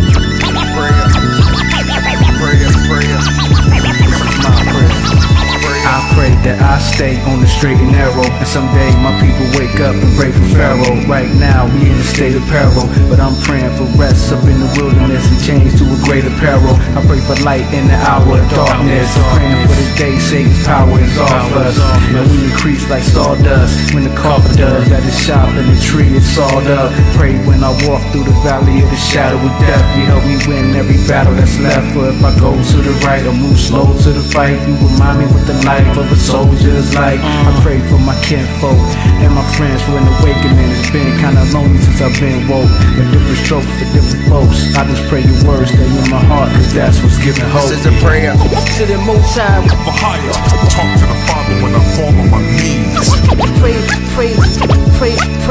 to the Most High with all your might. This is a prayer to the Most High. For higher, talk to the Father when I fall on my knees. Most High with all your might. I pray to the Most High to keep me humble, walking the straight narrow path so I don't stumble, because a lot of folk think my walk is a joke when they're the ones walking down the slippery slope. I pray I reach them, sow a seed so you can watch them nourish. Holy Spirit teach them truth and deeds so you can watch them flourish. I pray my prayer reaches you with a clean heart, a right mind, no need to repent from a clean start. Most High, I pray I'm perfect in your eyes, because perfection in man's eyes is dressed with lies. And who can truly understand unless you show it to him? Receive the land of milk and honey unless you flow it to him. So I pray that you continue to give me understanding from your word, and let your truth fly like a bird and spread its wings to the four corners, to prepare our spirits to be transformed like transformers. This is a prayer to the Most High for higher. Talk to the Father when I fall on my knees. Pray to the Most High with all your might. This is a prayer to the Most High for higher. Talk to the Father when I fall on my knees. Pray to the Most High with all your might. Yo, Ken, I know a lot of cats that pray every day. They ask material things like that's okay. Lawlessness don't bring flawlessness, so I manage praying and thanking God for their pork chop sandwich. Yeah, but they ain't gonna get nothing for disobedience. Praying for the kingdom, but they don't know what the meaning is. They think it's already here, but Christ is bringing it. Hype for eternal life, but only the righteous seeing it. Proverbs 28:9, they don't believe in it. Wasted time and ashy knees is all they leaving with. And an emotional high with no answer. Don't they know why? Why their prayers reach the sky on high and explode like the 4th of July? Mad cause they couldn't get what they wanted to buy. So if they really want to receive material gain, fall on their knees and pray to Satan in Jesus' name. Calling on a false God with no truth. Pray that the Most High would find it in his heart to give you grace. Grace. Call his name for higher. Call his name for higher. Call his name. Rawchaa, the son of Bahia. This is a prayer to the Most High for higher. Talk to the Father when I fall on my knees. Pray to the Most High with all your might. This is a prayer to the Most High for higher. Talk to the Father when I fall on my knees. Pray to the Most High with all your might.